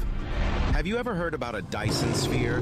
This is where a Type 2 civilization comes in. These civilizations are able to harness the energy of an entire star by building a Dyson sphere around it. A Dyson sphere is a hypothetical megastructure proposed by physicist Freeman Dyson, which is essentially a spherical shell built around a star to capture its energy. The energy can then be used to power the civilization's infrastructure and technology. Building a Dyson sphere would require an enormous amount of resources and technology, and is not something that we are currently capable of as a civilization. However, there have been some intriguing discoveries that have raised questions about the possibility of advanced civilizations harnessing the energy of stars. One of the most famous examples of a star that has generated a lot of interest among astronomers and the public alike is the Tabby star. This star, located approximately 1,470 light-years away from Earth in the constellation Cygnus, was discovered by the Kepler Space Telescope in 2015. The Tabby star gained widespread attention because of its unusual and erratic light patterns. It appeared to dim by up to 20% at irregular intervals, which was not consistent with any natural phenomenon that had been observed before. Some astronomers speculated that the dimming could be caused by a swarm of comets passing in front of the star, or perhaps even by an alien megastructure like a Dyson sphere. If a civilization were able to build a Dyson sphere around a star, They would have access to an immense amount of energy that would allow them to power technology and infrastructure on a scale that is currently unimaginable for us.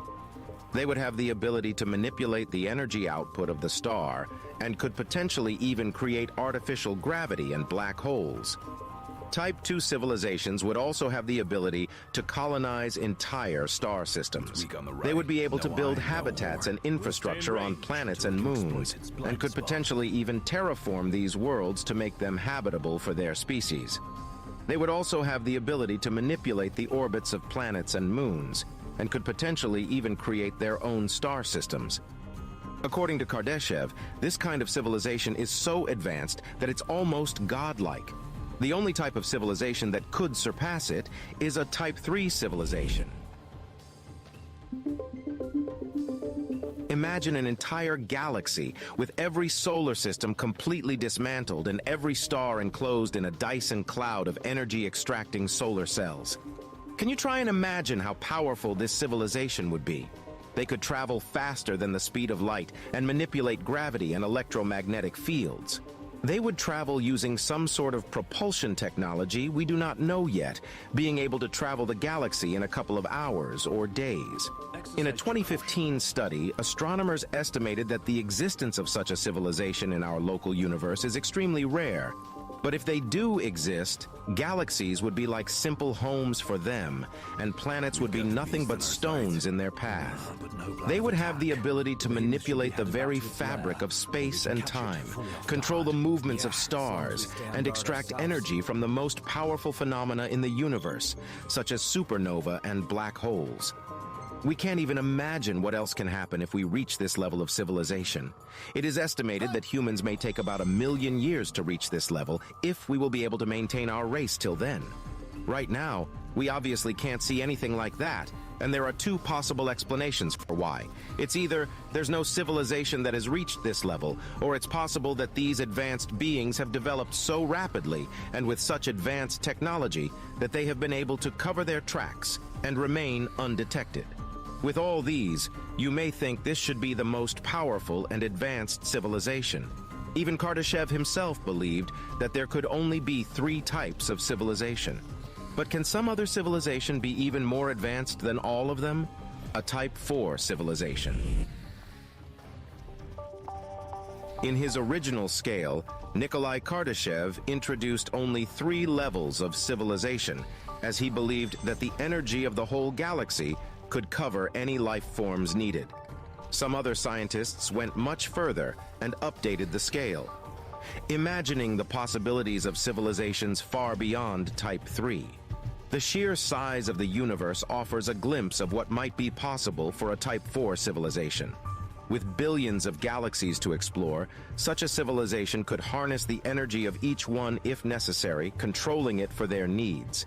They could manipulate and rearrange the galaxies like construction sets, creating new planetary systems, or even erasing something that was no longer needed from the universe.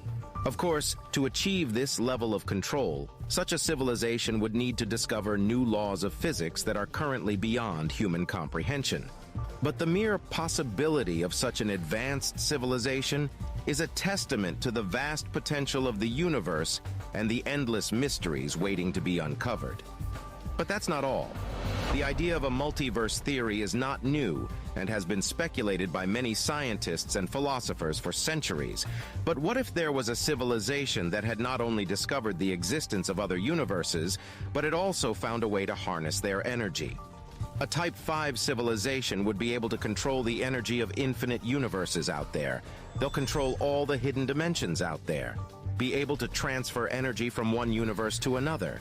Teleportation and even traveling through time would be a routine occurrence for them. Yeah, all these sounds implausible. But a Type 6 civilization would exist outside space and time, capable of creating universes and multiverses, and also being able to destroy them instantly. If we are to reach this level of development, humanity will be able to control anything and everything. At this stage, we will practically be gods. In a far-off future, humanity had reached the pinnacle of its evolution. They had become a Type 7 civilization. With the technology available to them, they had unlocked the secrets of the universe. and with it, the secret to immortality. Members of the Omega civilization could use virtual technology to travel to various pocket dimensions. To achieve this, they'll be able to curve space-time so that it acquires a certain emptiness that would later be used as a new home for objects relocated from the already existing universe. Considering all the distortions, the laws of physics could be somewhat different there, which could be very helpful. All in a day's work. As they journeyed through the pocket dimensions, they discovered that each dimension was unique in its own way. Some dimensions were filled with vibrant colors and exotic creatures, while others were vast deserts or barren wastelands. But in every dimension they visited, they found something new to learn, new ways to challenge themselves, and new experiences to enjoy. But the most incredible thing about these pocket dimensions was the potential for immortality. They'll be able to program every single atom of every single individual in that dimension, and the civilization could continue living in the pocket universe indefinitely. And when the pocket universe eventually faded away, they could move to a pocket universe inside the pocket universe, and so on indefinitely. The Omega civilization had become masters of their own destiny, no longer limited by the constraints of time and space. They had become beings of pure energy, capable of traveling between dimensions at will.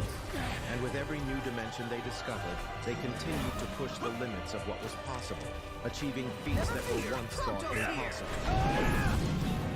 Nart, back me up!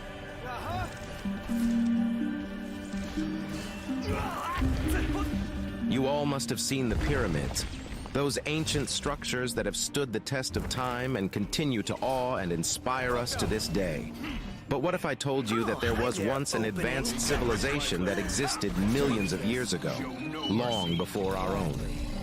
Scientists over the years have studied the Great Pyramid and pondered what it must have taken at that time to construct such a wonder. Many scientists believe that it took 20,000 workers and 20 years to finish the Great Pyramid.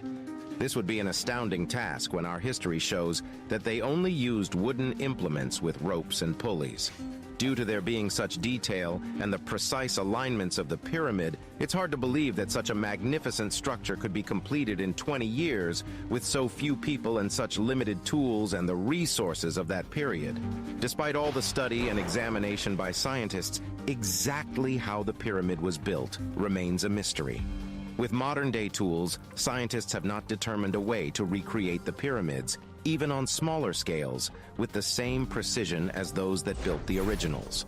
The technology to do so in that era simply didn't exist according to historical teachings.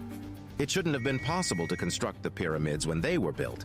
It may sound like a wild claim, but the evidence is there for all to see. From the mysterious ruins of Machu Picchu to the megalithic structures of Stonehenge, there are signs that an ancient civilization once thrived on this planet.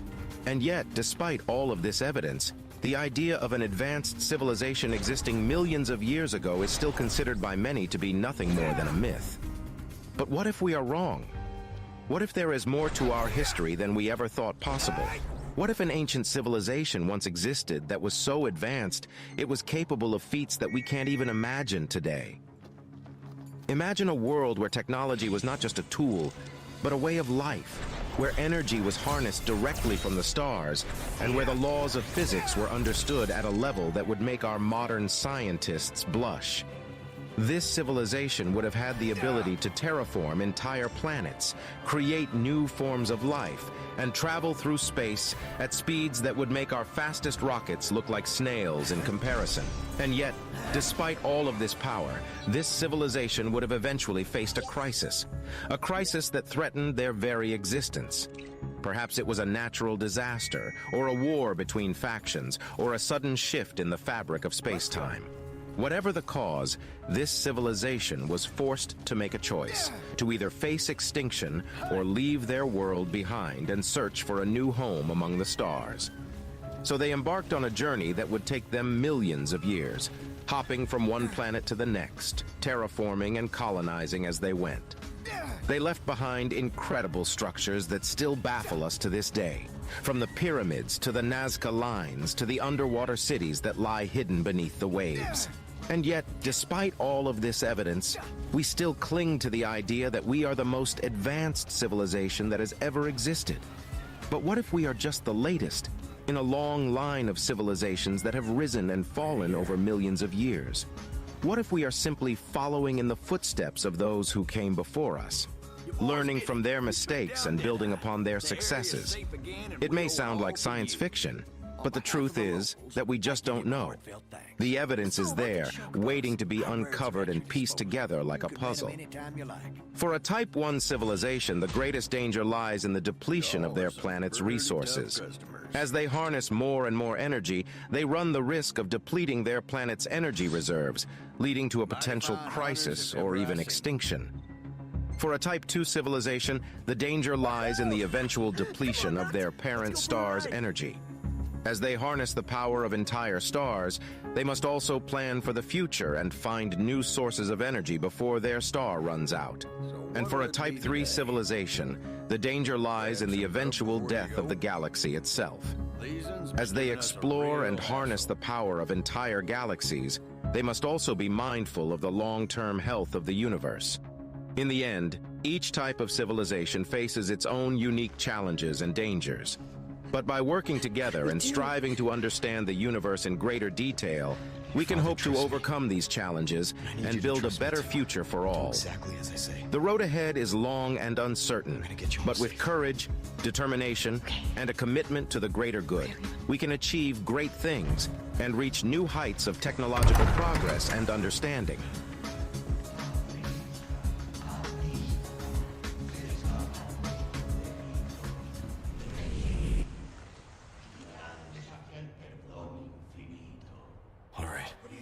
Let's get the hell out of here. Okay. Get the ladder. Okay.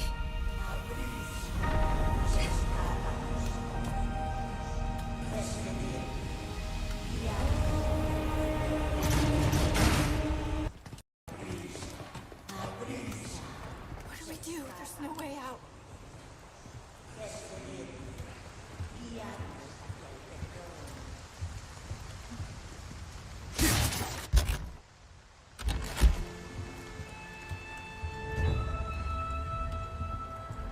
James Webb Space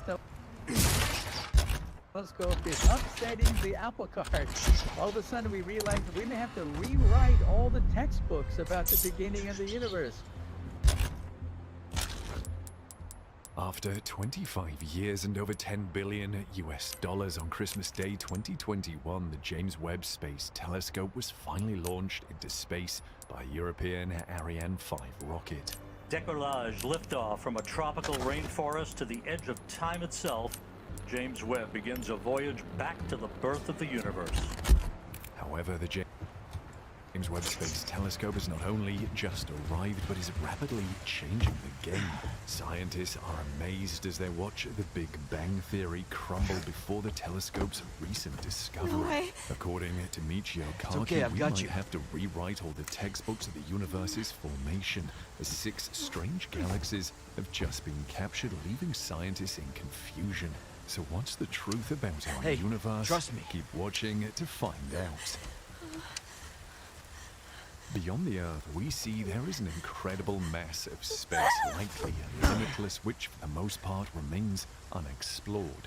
But thanks to the many scientific researches and discoveries ongoing, we can at least appreciate the complexities of the world we live in as we question concepts about the universe and its formation, about our very own existence, and whether we are alone in this world or not. Questions secure scientists baby. have led to much research Copy on that. space and Is she okay? investment in space technology. Well done, So Condor much 1. has been done I'll dispatch a already chopper with ASAP. technologies like rockets and I'm sending you the satellites coordinates for orbiting the our planet. extraction point. Yet one Make of your the way biggest there, and successes don't let anything of happen to astronomers Baby and Eagle. scientists alike in recent times Hurry. was the James The Webb weather is getting Telescope. worse. The James Webb Roost out. Space Telescope JWST is a large space-based observatory designed to be the successor to the Hubble Space Telescope. It is a joint project of NASA, the European Space Agency (ESA), and the Canadian Space Agency (CSA). The telescope is named after James E. Webb, NASA's administrator during the Apollo program. The JWST is designed to observe the universe in the infrared portion of the electromagnetic spectrum. Come in, get behind me. And study distant objects with greater clarity than ever before. It has a primary mirror that is 6.5 meters and 21.3 feet in diameter.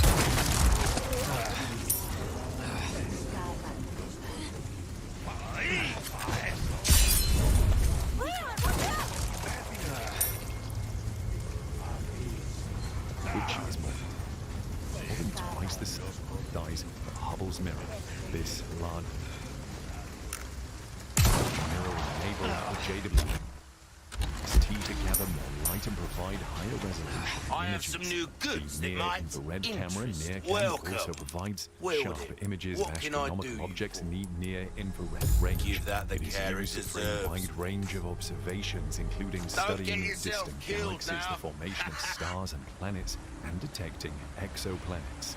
The telescope's mid-infrared instrument, can we take a MIRI, break? operates in the Sorry, we need mid-infrared to keep range moving. to enable the JWST to study the early universe, the formation of stars and planetary systems, and the Hannigan was right about the composition weather. of exoplanet atmospheres.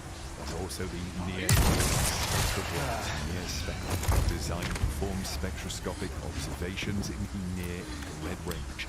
It is used to study the formation and evolution of galaxies, stars, chemical compositions, and exoplanets' atmospheres. And finally, there is the Fine Guidance Sensor Near-Infrared Imager and Slitless Spectrograph, FGS NIRIS, which combines a fine guidance sensor and a near-infrared imager spectrograph. Present for It you. provides specific pointing Give and me a warning next stabilization for the telescope and will also carry out scientific observations, including studying exoplanets and the formation of stars. So far, the James Webb Telescope seems to be living up to and doing well above the expectations set for it. It not only provides us a clear insight into its space truths, but has also been recently crumbling old established beliefs that we had about the universe. Recent from the first set of data acquired by the James Webb Telescope released in 6 mysterious and shockingly ancient galaxies have been found. And regarding this, the renowned theoretical physicist Michio Kaku comments that we might have to rewrite books on the universe formation. How serious can this really be? You may be wondering this until you find that our favorite Big Bang Theory is in trouble this time. Recently, there has been an explosion of astronomers and scientists all over Twitter talking about the shocking discoveries that came with releasing the first set of data collected by the James Webb Telescope. From this data, scientists have identified ancient, strange galaxies that have left them scratching their heads. The anticipation is growing stronger by the minute as these shocking discoveries mean that one thing: we might have been wrong all along about our universe. The victim in this whole eruption of knowledge here is the Big Bang Theory, which gives us a detailed explanation of the beginning of the universe and how it as a whole, forming numerous stars and galaxies that are familiar to us. This way. And the shock of the entire world began with the recent release of the James Webb Telescope photos of 6 ancient galaxies that seem Open it to from the have other formed side. between 500 to 700 million years after the Big Bang. This formation is rather complete precision, if not the available evidence that's before our eyes. According to the established galaxy formation model, which we previously held dear, galaxies take billions of years to be formed. So it's shocking to discover that these galaxies have developed fully in 500 million years. The recent findings question our knowledge about the years it took galaxies to form and how galaxies started to form the universe. But the recent discovery through the James Webb Telescope, the Big Bang Theory should have thrived in providing us answers. This theory is a widely accepted scientific explanation for the origin and evolution of the universe. According to the Big Bang Theory, the universe began as an extremely hot and dense singularity around 13.8 billion years ago. It then underwent a rapid expansion known as cosmic inflation, which caused the universe to cool and become less dense. Dangerous. The concept of Stay the Big close. Bang Theory was first proposed by the Belgian physicist and Catholic priest Georges Lemaitre in the 1920s, based on observations of the universe's expansion made by the astronomer Edwin Hubble. The term Big Bang was coined by the British astrophysicist Fred Hoyle, who initially used it to criticize the theory, but the name eventually stuck.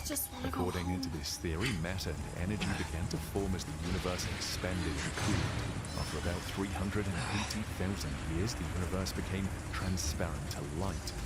Photons to travel freely. And this event is known as cosmic microwave background radiation, CMB. The CMB is one of the strongest pieces of evidence supporting the Big Bang theory, as it was predicted by the theory and later discovered in 1965. Now, as time progressed, matter and energy continued to clump together due to gravitational attraction, forming structures such as galaxies, stars, and planets. However, the distribution of matter in the universe was not uniform, with galaxies and galaxy clusters forming large-scale structures separated by vast cosmic voids. And the Big Bang theory also explains the observed redshift in a light emitted by distant galaxies. As the universe expands, the wavelengths of light from these galaxies stretch, causing a shift toward the red end of the electromagnetic spectrum. This redshift serves as evidence for the ongoing expansion of the universe, and the story goes on and on. But let us consider the theory in the context of the recombination and reionization stage, as it could help you better grasp what we're talking about. The recombination phase covers the period in the history of the universe when the plasma of charged particles, mainly consisting of protons and electrons, cooled down enough for electrons to combine with protons, forming a new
You all right?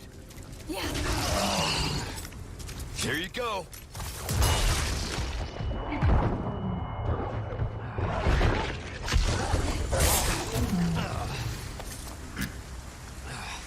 You hurt? No, I'm okay.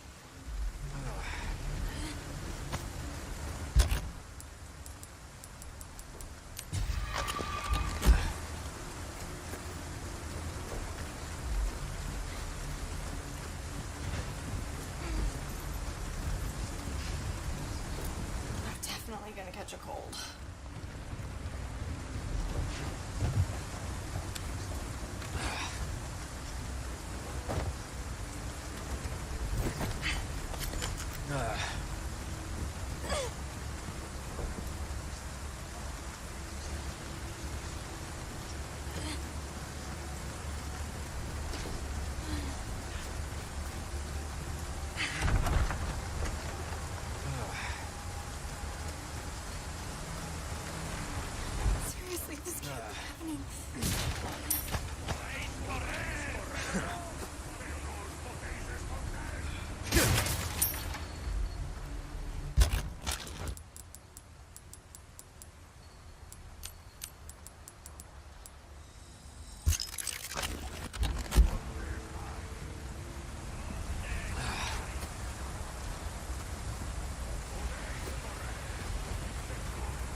Over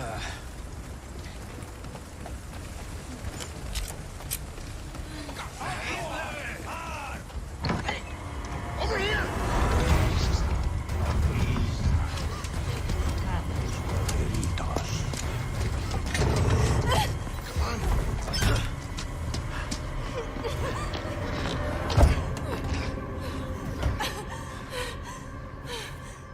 You. Hey, listen, about earlier. Yeah, about that. Hey, I see you found your missing señorita. Señorita has a name and it's Ashley. You are? Name's Luis. Encantado. Great. We all have names. Now then. Who are you? And what are you doing here? Very good questions, unfortunately. Hide, now. In that case, here, help me. Ashley, quick! Over here. Go.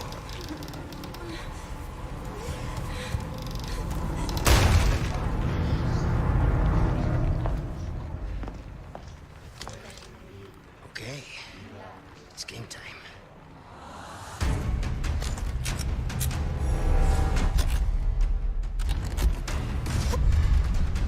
We're up against two of us. Oh, and let's not forget, this mob is made up of monsters. You done warming up? Hope you stretch.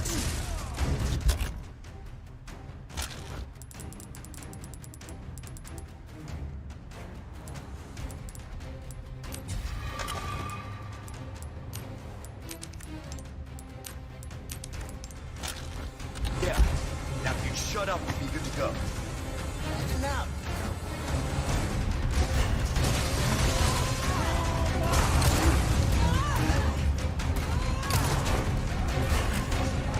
One down.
Ashley.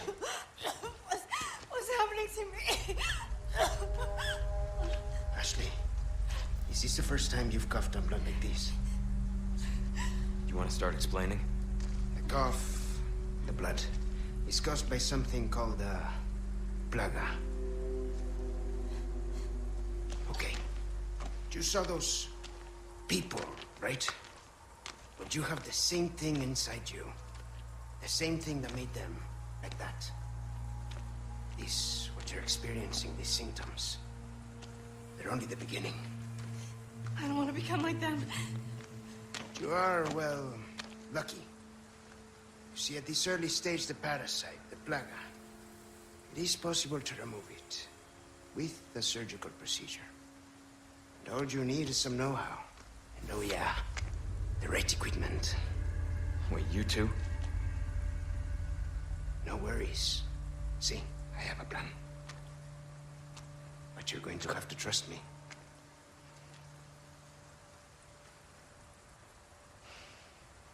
Great, we're partners then. Hey, why are you... No time for any questions. The clock is ticking. Why are you helping us? Because it makes me feel better. Let's leave it at that. I will contact you later.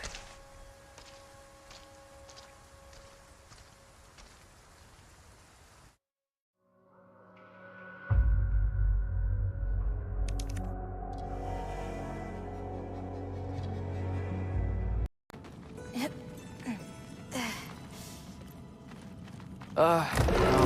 That bear's wrong. Someone was bound to be mad. We destroyed their nest. We needed to! Doesn't matter to her. Nakaka!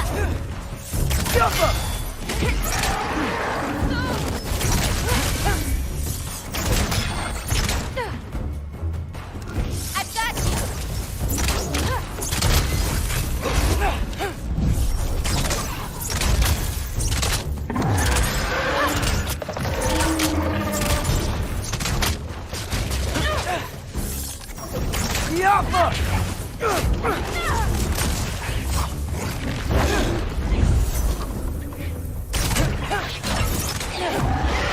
Okay, ready.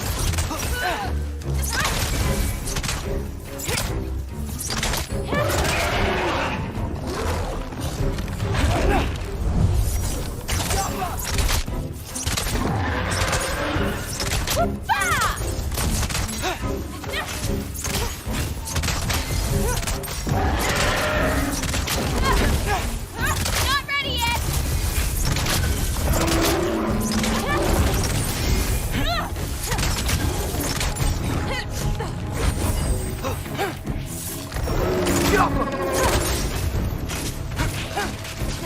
A little bit of this, a little bit of that.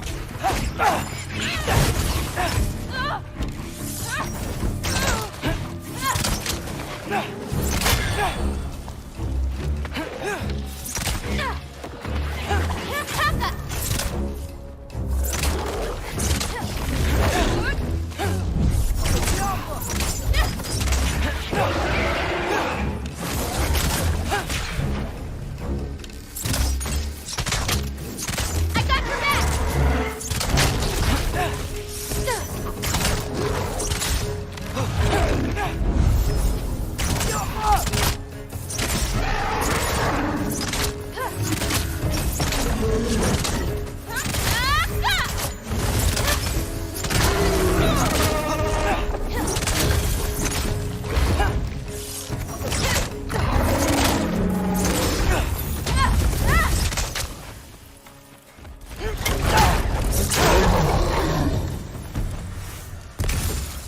You okay? Yeah. You? Ready to be out of here.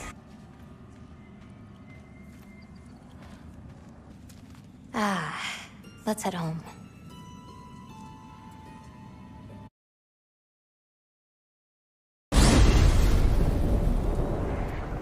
Well, I hope Tyr's had enough time to find its equilibrium, or whatever. Indeed. I saw flashes of the old god of war in him, but they were fleeting. There is nothing wrong with opposing war, nor opposing prophecy. I suppose that's fair. Never can be quite sure what the Giants meant by any of it. Am I the only one that remembers they predicted our entire journey to Jotunheim? If the giants saw Tyr leading armies at Ragnarok, then I believe them. The question is how you'll ever make Tyr believe it.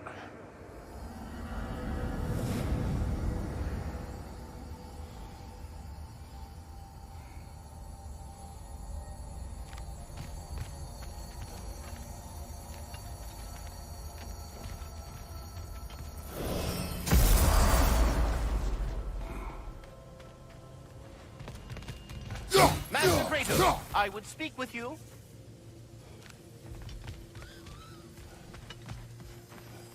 Speak. If you are ever in need of my services and I am not present, I have installed these handy chimes for you to notify me. Simply throw your axe and strike the chimes, and I will attend to your needs. Would you care to take a practice throw?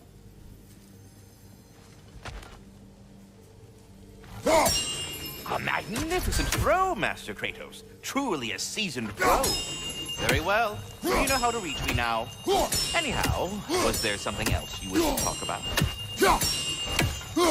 I am already here, Master Kratos. Perhaps there was some confusion.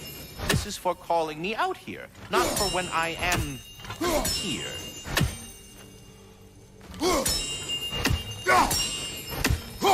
Do you just like hearing the sound of the chimes? I suppose they do sound very pretty.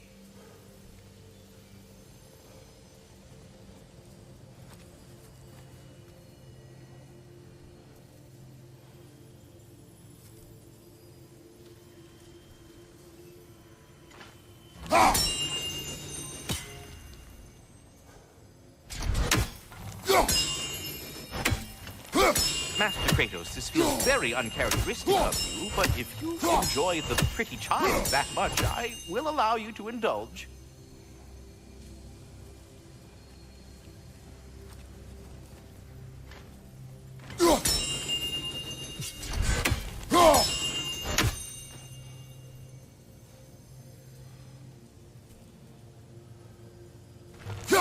Yes, you've done it. Well thrown.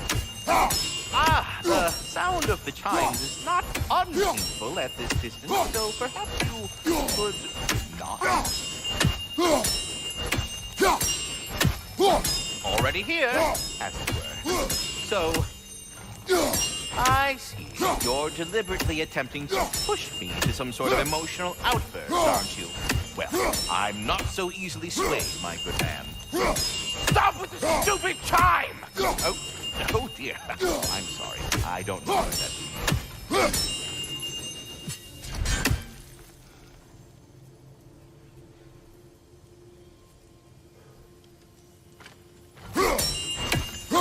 I am already here, Master Kratos. Perhaps there was some confusion.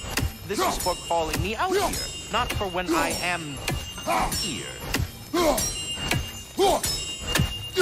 Do you just like hearing the sound of the chimes? I suppose they do sound very pretty. Master Kratos, this feels very uncharacteristic of you, but if you enjoy the pretty chimes that much, I will allow you to indulge. Yes, you've done it. Well thrown.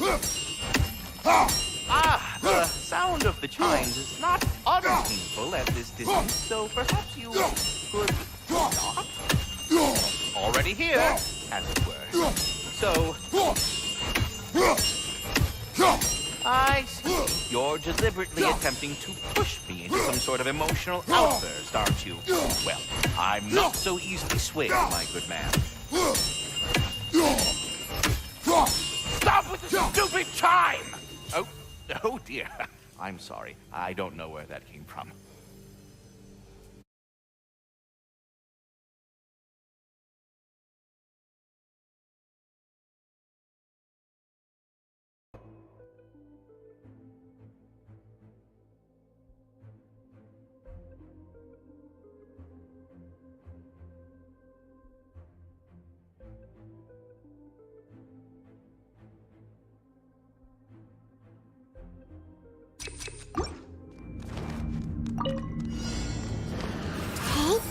鱼线难画，一划生密，好好站稳了。看看这个，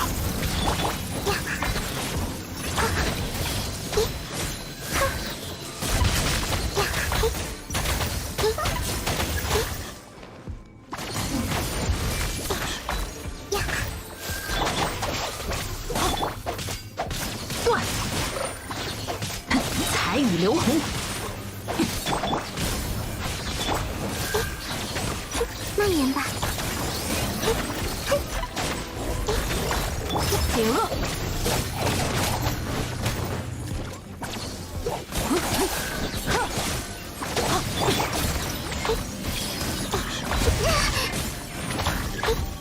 知识成景。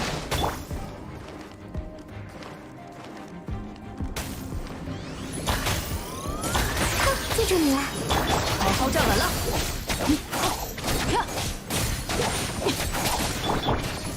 慢点吧。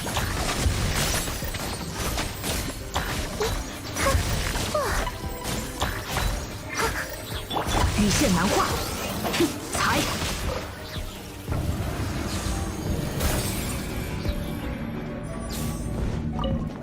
哎呀！傲眼看破，御风而行。不怕不怕，好痛！该走攻击了。预备，好！往返自然。冻死了！微光无声，带光已经玩腻了。意识永恒。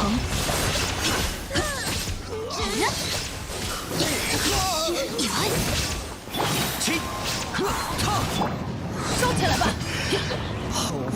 有大家在身边，伤口对我扬起杀疼吧。起舞吧。可叹落叶飘。才刚开场呢，拉蛋到！此刻，寂灭之时，还没有。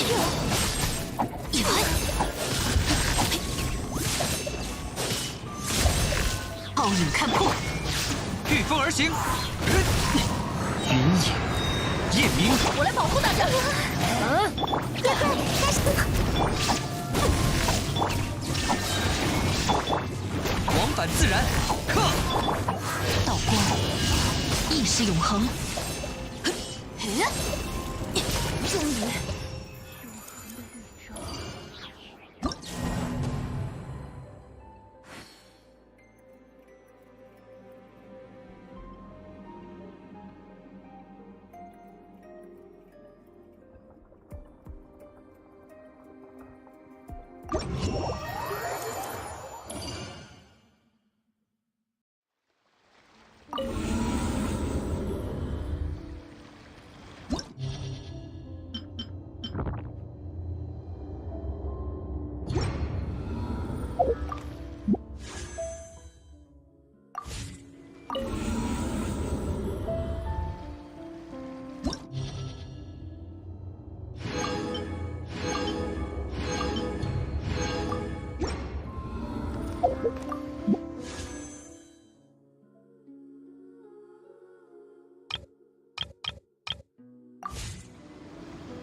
That's Evie's medallion. Race you across? What? Go! Okay!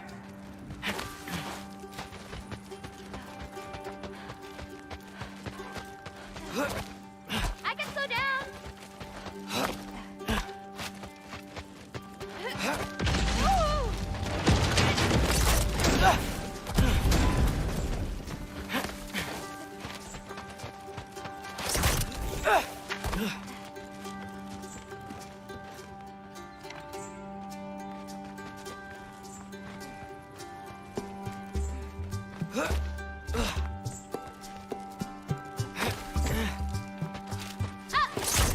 Giving up already. Whoa! First one off the medallion wins.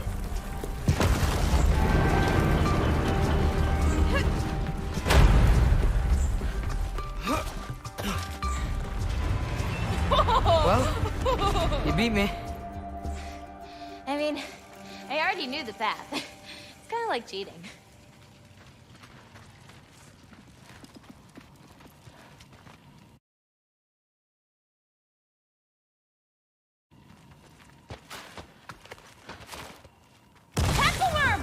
I've seen these before. Well, then you should know how to beat them.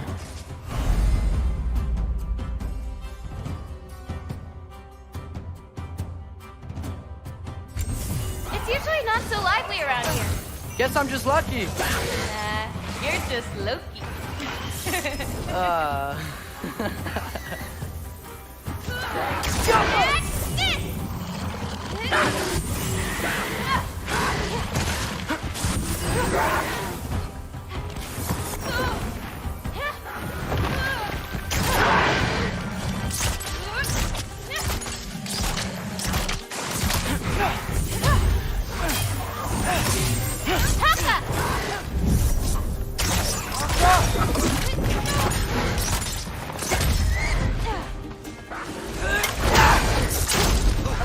Ready.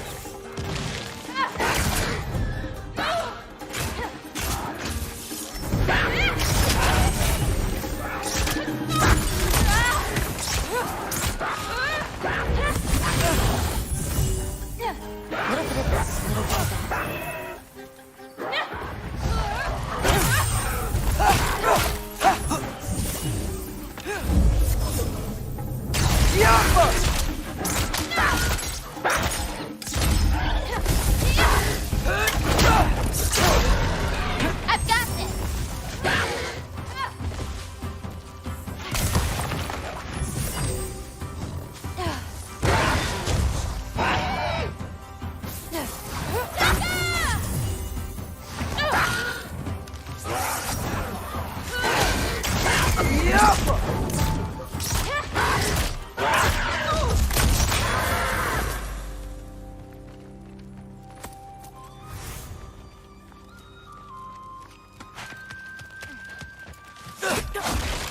We're almost to my mom's shrines, where she chronicled Groa's visions.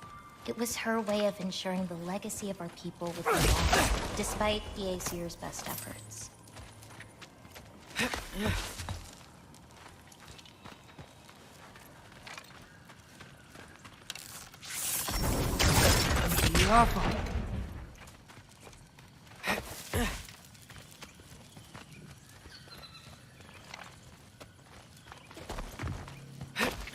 Here.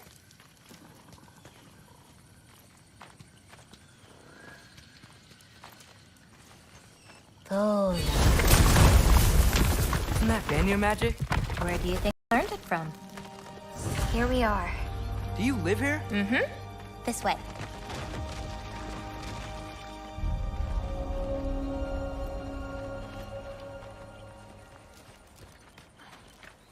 Wait, is this my shrine? I've been wanting to see it again. For many giants, there is beauty in learning your path and walking it. Of course, others see the future and get messed up by it.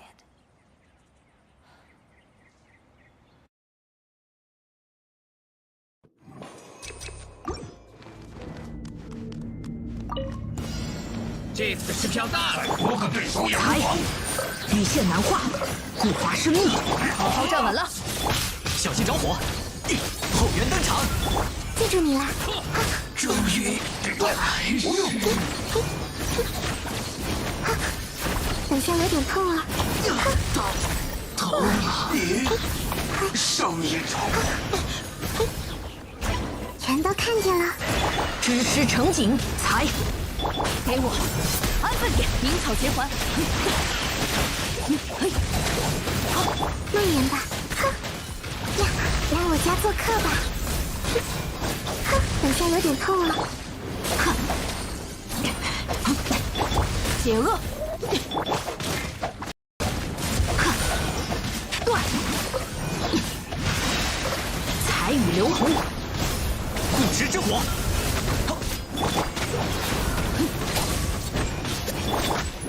呀，记住你了。鸣草结环。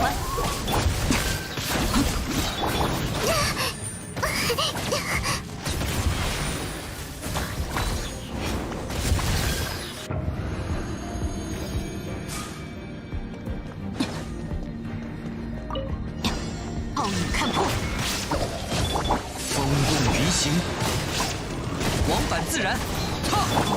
此刻，寂灭之时。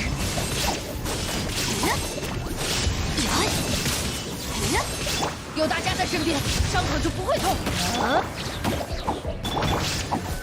朔风解印。预备，可叹落叶飘零。无念，断绝。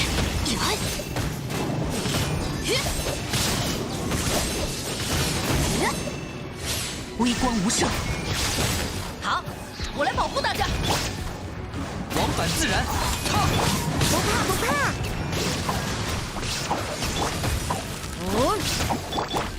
动态飞。报告，最近绷带在涨价呀，有大家在身边，伤口就不。风共鱼行，朔风解印。无处遁逃，此刻寂灭之时。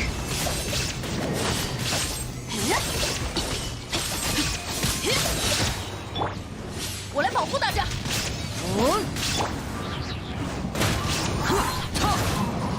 云野，夜明。不要乱动哦。无念，断绝。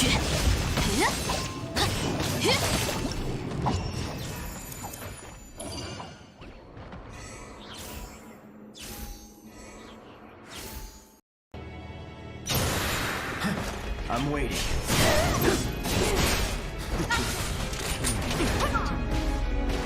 Steady. There. That's gonna work. Go on. Yeah. Try this. Bring it.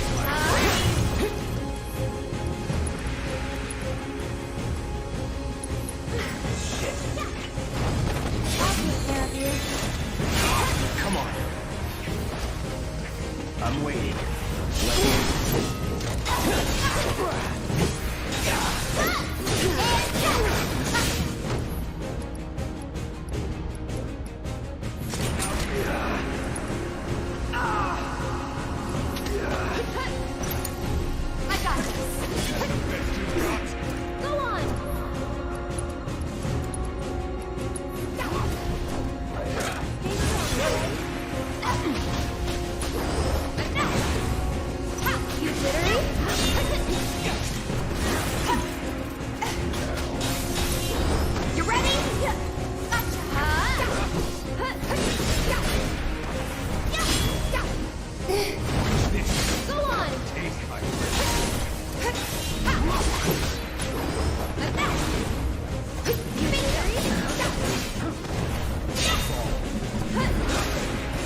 Keep those gloves up.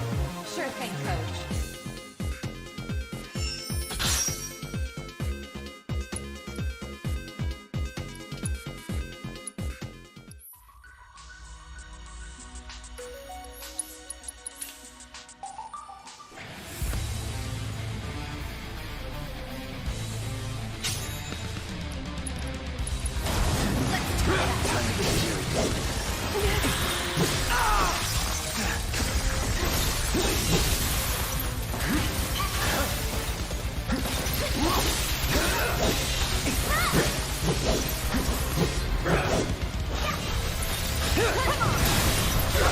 How shocking!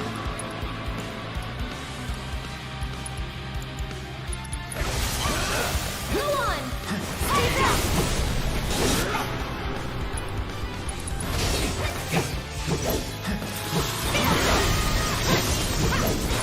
Here it comes. You Terry? Don't overdo it. I got it. How shocking! Give him hell, okay? I've got this. Go on! Don't stop now. Cut! Big cut! You jittery? Pour on the Enough.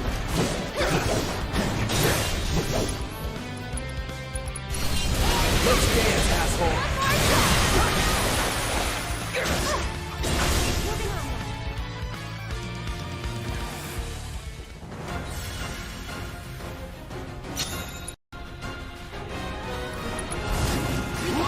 Now you're ready for it.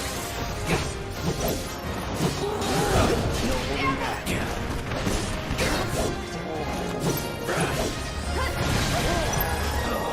On you. All set! You jittery? How shocking! Stop it! Gotcha!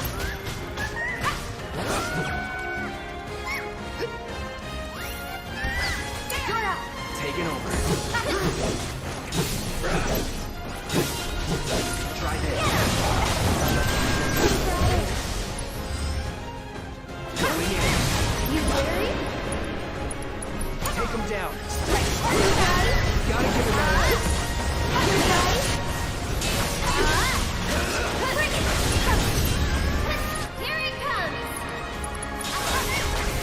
You jittery? You're good at this. Told you so.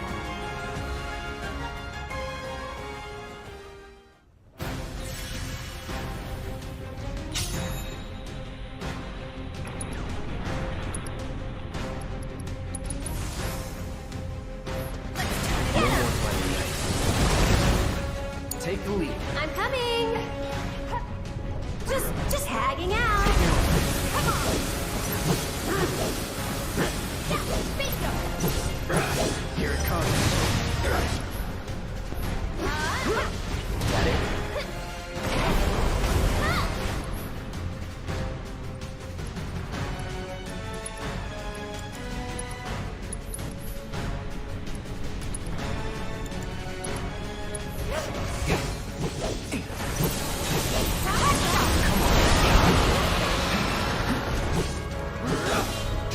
You jittery?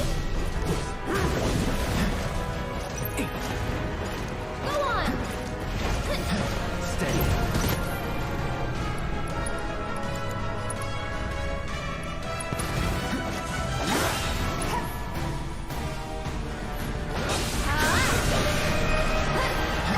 There! Bring it! Try this. You jittery? I see it! How shocking! Now I take it! Watch this.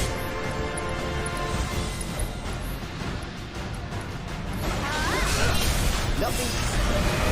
Just like that, okay?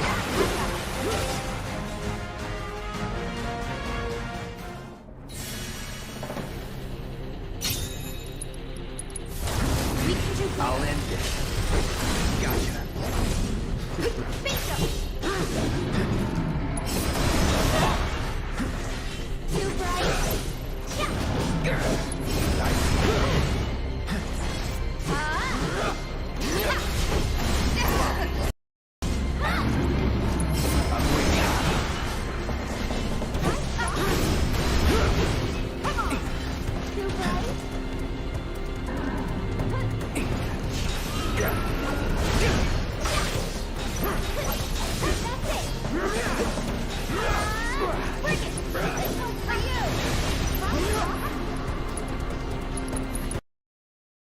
overdo it. You jittery? It's on you. Here goes. Let's get serious. It's your turn. Let me handle it. I got you. Let's go.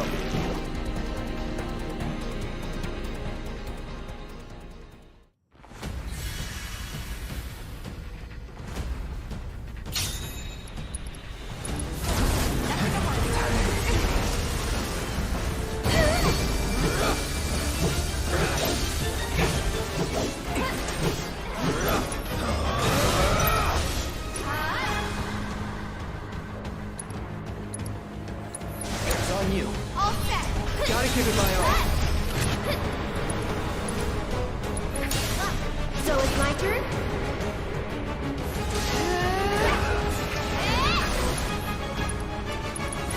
Try using it.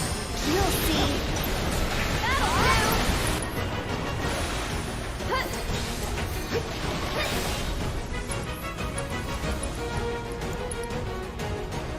You can do it. My turn. You jittery? One more. There. You're right. Keep it together. I'll show you what I can do. You've got this. Take it over. How soft.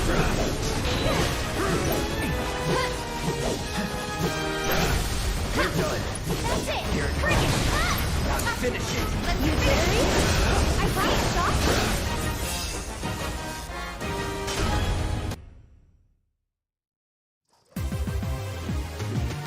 Would kill for a shower.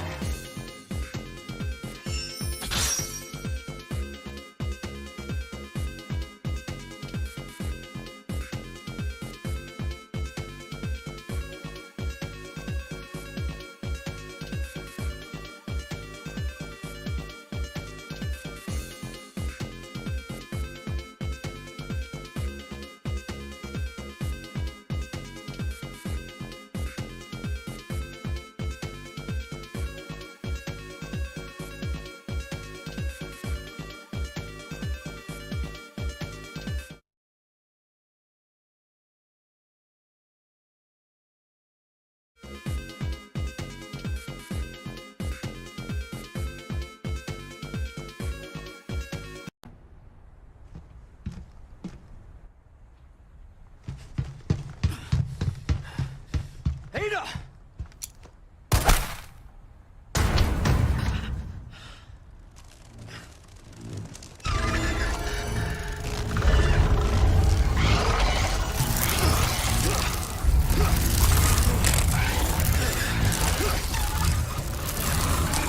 Sadler!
darkness of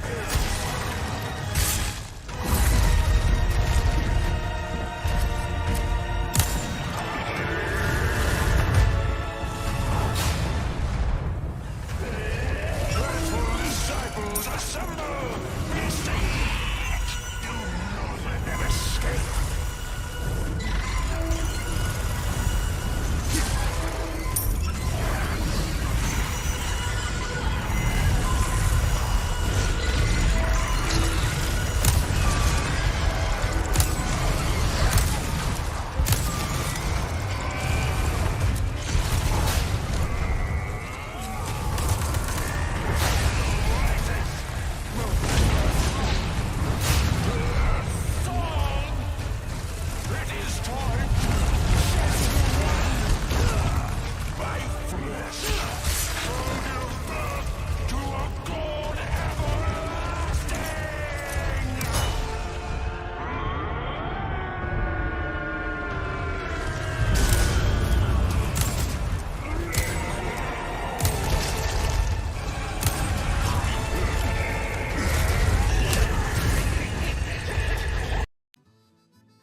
Done for the day.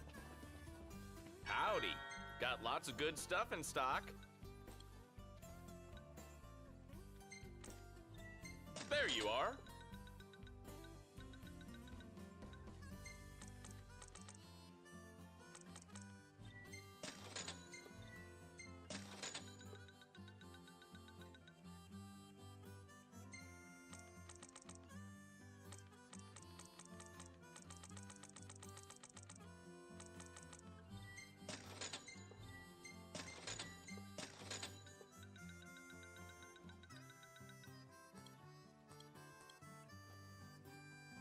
Thanks. Come back soon.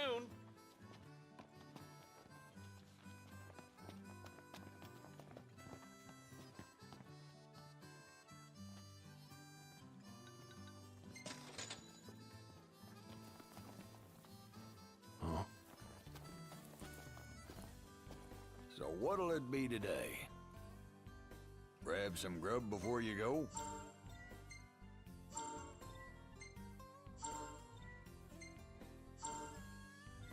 You're about to discover the poverty programming that's kept you stuck Try like the house Chuck in a special. pickup truck. Make sure you watch this entire video. Reckon I could ask You know what's for really your interesting? help? People will never behave consistently in a way that's inconsistent with their program. Best of luck to you. I said that too fast. People will never behave consistently in a way that's inconsistent with their program. Interesting choice. In fact, your programming runs on your subconscious mind. So let's pretend for a minute My birds have all that got your their mind is a feathers ruffled. Best of luck to you. Okay, so let's pretend for a minute that your mind is a supercomputer. And you've got your subconscious mind and you've got your conscious mind. In a computer, you have to have an operating system. Interesting What is an choice. operating system? An operating system is the main software of a computer that tells that computer what other Good software luck. programs it can and cannot run. The problem with our supercomputer of our mind is most of us, we did not choose our operating system. The cultural hypnotic societal mechanism chose that for us. And the cultural hypnotic societal mechanism, which includes the schools we went to, the churches we've gone to, our parents, our neighbors, our siblings, our friends, our coworkers, our bosses, our employees, the media, the government, all of it has programmed us with what I call a failure operating system. And if you put a failure program in a computer with a failure operating system, it can run that program. But guess what? If you put success tracks. software Ignis, in a we're computer going. that's programmed On with my a way. failure operating system, all you're going to get is an error message. By the way, that's why so many people, when they hear some truth about wealth, they have to resist it because their subconscious programming won't allow them to run that program. And so success and failure both operate on are produced from the subconscious mind, or what I like to call the automatic mind. I like to call our subconscious our automatic mind and our conscious mind our manual mind. All of the results, like 90% of the results in your life are produced by your automatic mind, which means you're not even aware of it. It's running below the surface. It's happening automatically, and you don't even see it. But here's what's interesting. Other people who are not programmed like you can see your programming.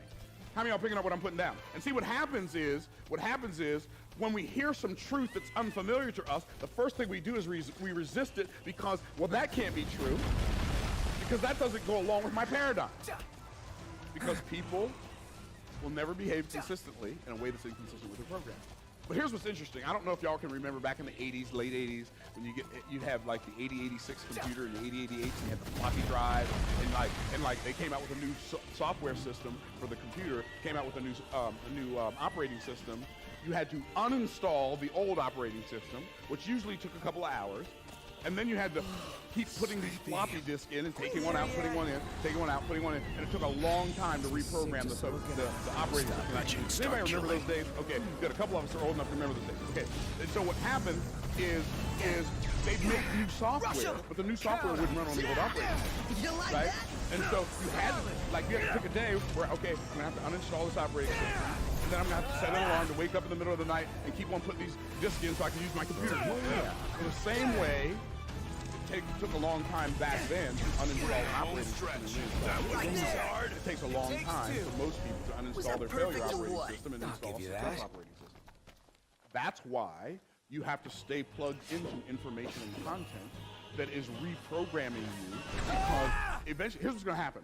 I promise you, you see somebody, how many of y'all notice that when you see somebody who's really, really good at something, they're really, really good, they make something so complex look effortless. Like, Michael Jordan was so much better than everybody else when he was in the NBA. When he played basketball, he made it look effortless. Tiger Woods made making birdies and eagles look like he was playing with a child's sport. Why? Because they had a totally different operating system. See, operating systems don't just affect us in sports, they affect us in every aspect of our lives. They affect us in our finances, they affect us in our businesses. And what happens is we resist because it's uncomfortable to uninstall that old program. You know why it's uncomfortable? Because grandmama gave it to me. It's uncomfortable because mama gave it to me. Because daddy gave it to me. Because my uncle Sam gave it to me. And my Aunt Susie gave it to me. And so I don't want to take it out. My favorite teacher gave it to me. And my pastor gave it to me. And the deacon gave it to me. And we have all of this programming that's not serving us and not giving us the ability to serve anybody else. But guess what? Did you ever notice that people who are failing like miserably, they make that look effortless? Keep this deal in check. No, I'm not trying to be funny. They're not saying, I'm just gonna wake up and mess up my life today. It's just all the moves they do that day just mess up the whole day. Why? It's their program. And now watch this. One last this poverty program, like you have been programmed to be broke. Cultural, waste more time. Hypnotic, societal mechanism has programmed you to be sick, broke, misinformed, and fearful. Sounds like someone's in a good mood. And guess what? Hard-fought victory. As long as you are running this program, you're going to be sick, broke, misinformed, fearful. Either one of those things or all of those things. Why does the cultural hypnotic societal mechanism want us sick, broke, misinformed, and fearful? Because people who are sick, broke, misinformed, and fearful are easier to control than people who are healthy, wealthy, well-informed, and courageous. And so what we have to do is we have to recognize the program. But see, we have to recognize where it comes from. Do you understand every time the politicians lie to you and tell you they're going to end income inequality? How do you know they're lying? Because they can't end income inequality because income doesn't exist in a vacuum. It's the result of something. What's the result of? It's a result of value that's created for somebody other than you. So until you eliminate value creation inequality, you can't eliminate income inequality. They're lying. The government wants you to think that businesses that are successful because the owners of those businesses are evil. But the reality is, the promoter of that message is the one that's evil. Now, there are some businesses that are evil. I'm not saying there are no businesses that are evil. There are some businesses where the owners have evil intentions. But that's not generally the nature of business. The media, the movies. Like, so, I'm not crazy about movies. But the movies that I hate the most, superhero movies. They're so terrible. They have programmed so many people to be broke. Say, what do you mean? Like, you never even thought about that before, right? See, they started programming you when you were a little kid. Anybody remember this guy named Superman, right? Superman, you remember who he was, right? He was an adopted poor little orphan from another planet. Who was his arch enemy? Lex Luthor. Lex Luthor, Little Pete, multi-millionaire. Subconsciously, they don't have to see. Do you understand that every time a story is being told, it's being told on two levels? There's the covert story, that's the part that talks to your head, it's only there to distract you. And the overt story, that's the part that talks to your heart, it's there to program you. Oh, okay, what about Spider-Man? Oh, another poor little orphan. Raised by his aunt and uncle. Oh, who's his arch enemy? Oh, that's right, the Green Goblin. He wasn't a multi-millionaire, he was a multi-billionaire. They're always associating wealth with evil. And I know what you're thinking. See, I already know what you're thinking because I'm a mind reader. You're thinking, but Batman was rich? How many of y'all were thinking that? See? I knew it. I knew you were thinking. I knew. See, you got to get up early in the morning. You're going to catch me on that one. You're right. Batman was rich. But he's the only superhero with no superpower. Now, which one would you rather do? Have a cool car or just fly? Okay, I can't even go there yet. I can't go there yet, but I will. I will. I'll touch on it since you brought it up. Okay. Just be ready. Okay.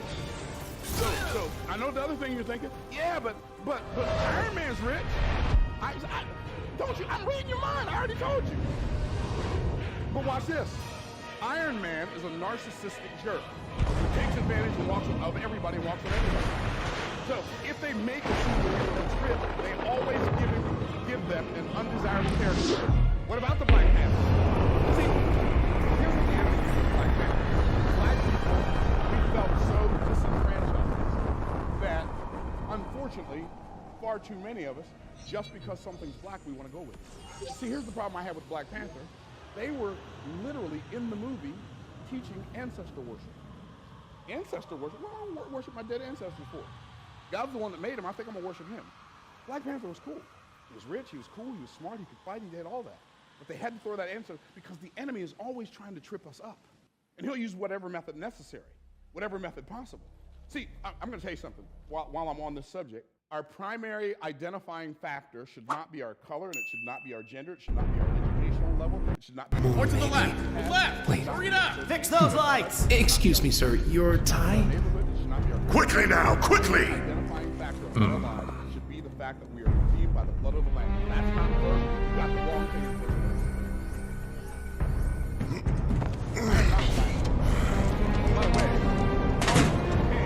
That's it. That's the smell. This place reeks of Mako. Looks like we made it. We just want to judge things by the color of the skin. You understand every time you go along with something, as a black person, every time you go along with something black and Layout's the same as Reactor 1. Yeah. We're near Mako storage. Let's move.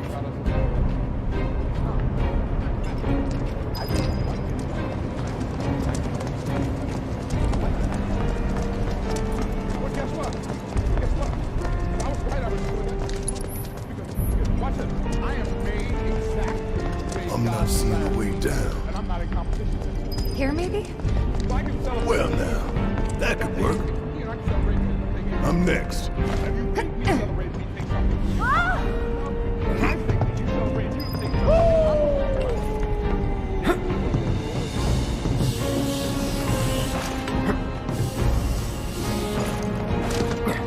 Kinda scary, huh?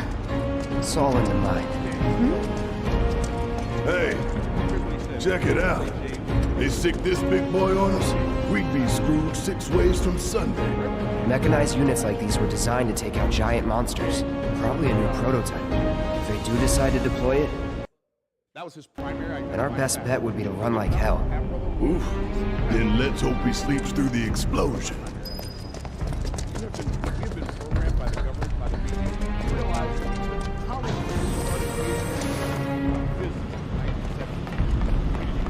Where is everybody? You mean Shinra? Got spooked and cleared out is my guess. Job to job.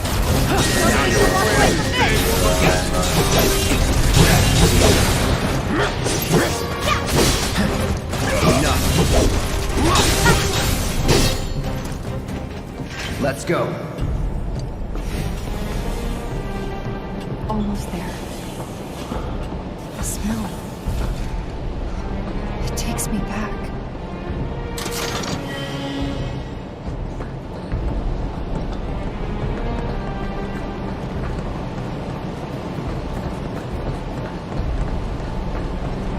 We're better than that.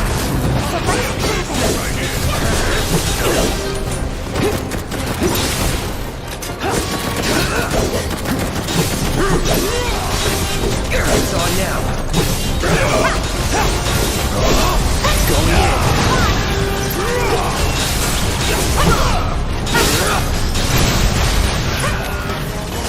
I could have done that on my own. Sure you could.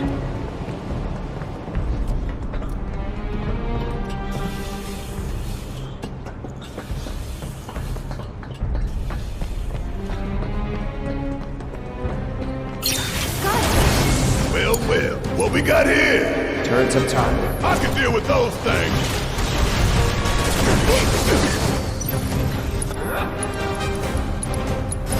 You're up. All set.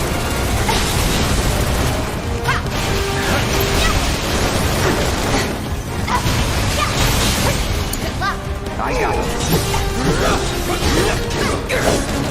Here we go. Now.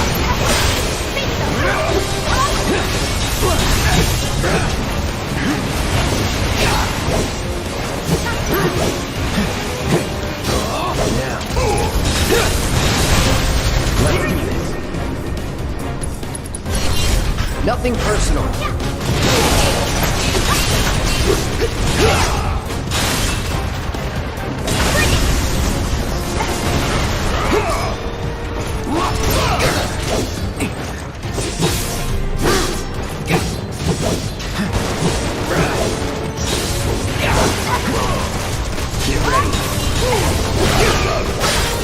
together.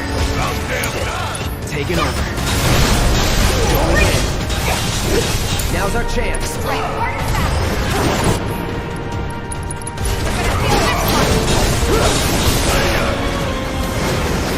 It's never in doubt.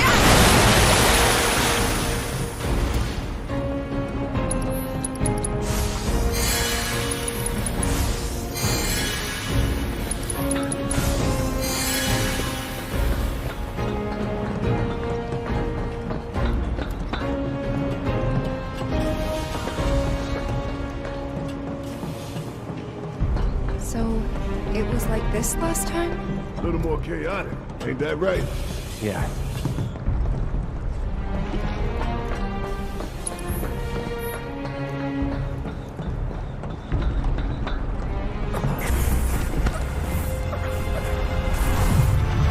Sephiroth. Soldiers.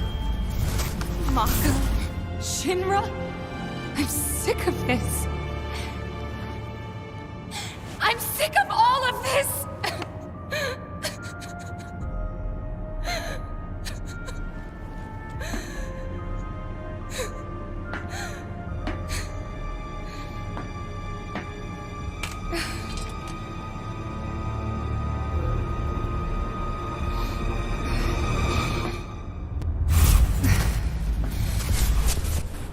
Hey. Soldier boy. Tifa. What?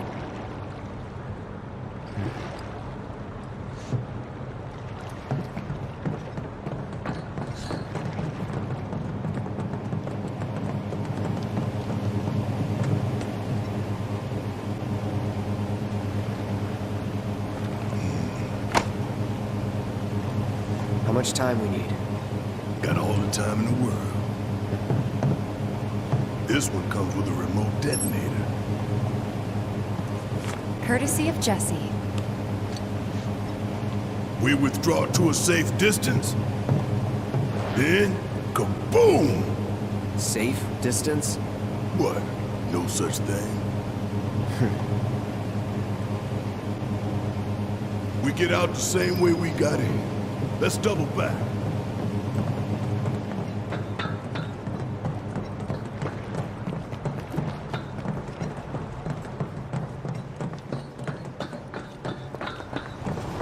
What the? Where you going? Weirdly perfect timing. Wait a minute. Is someone watching us?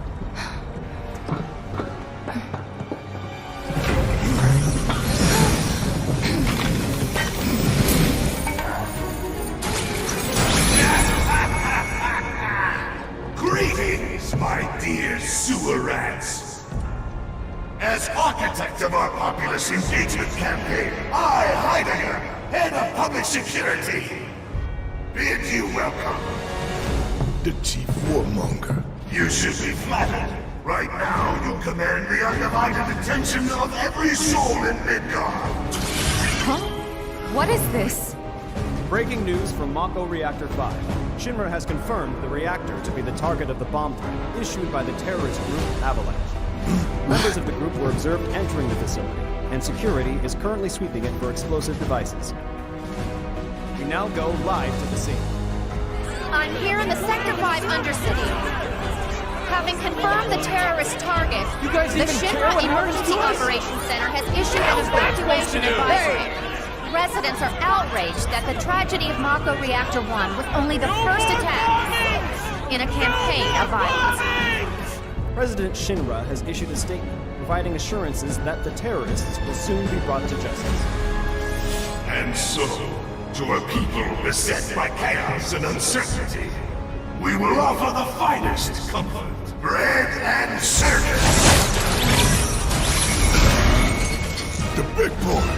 I give you Shinra's latest triumph of technology. The Airbuster, your executioner.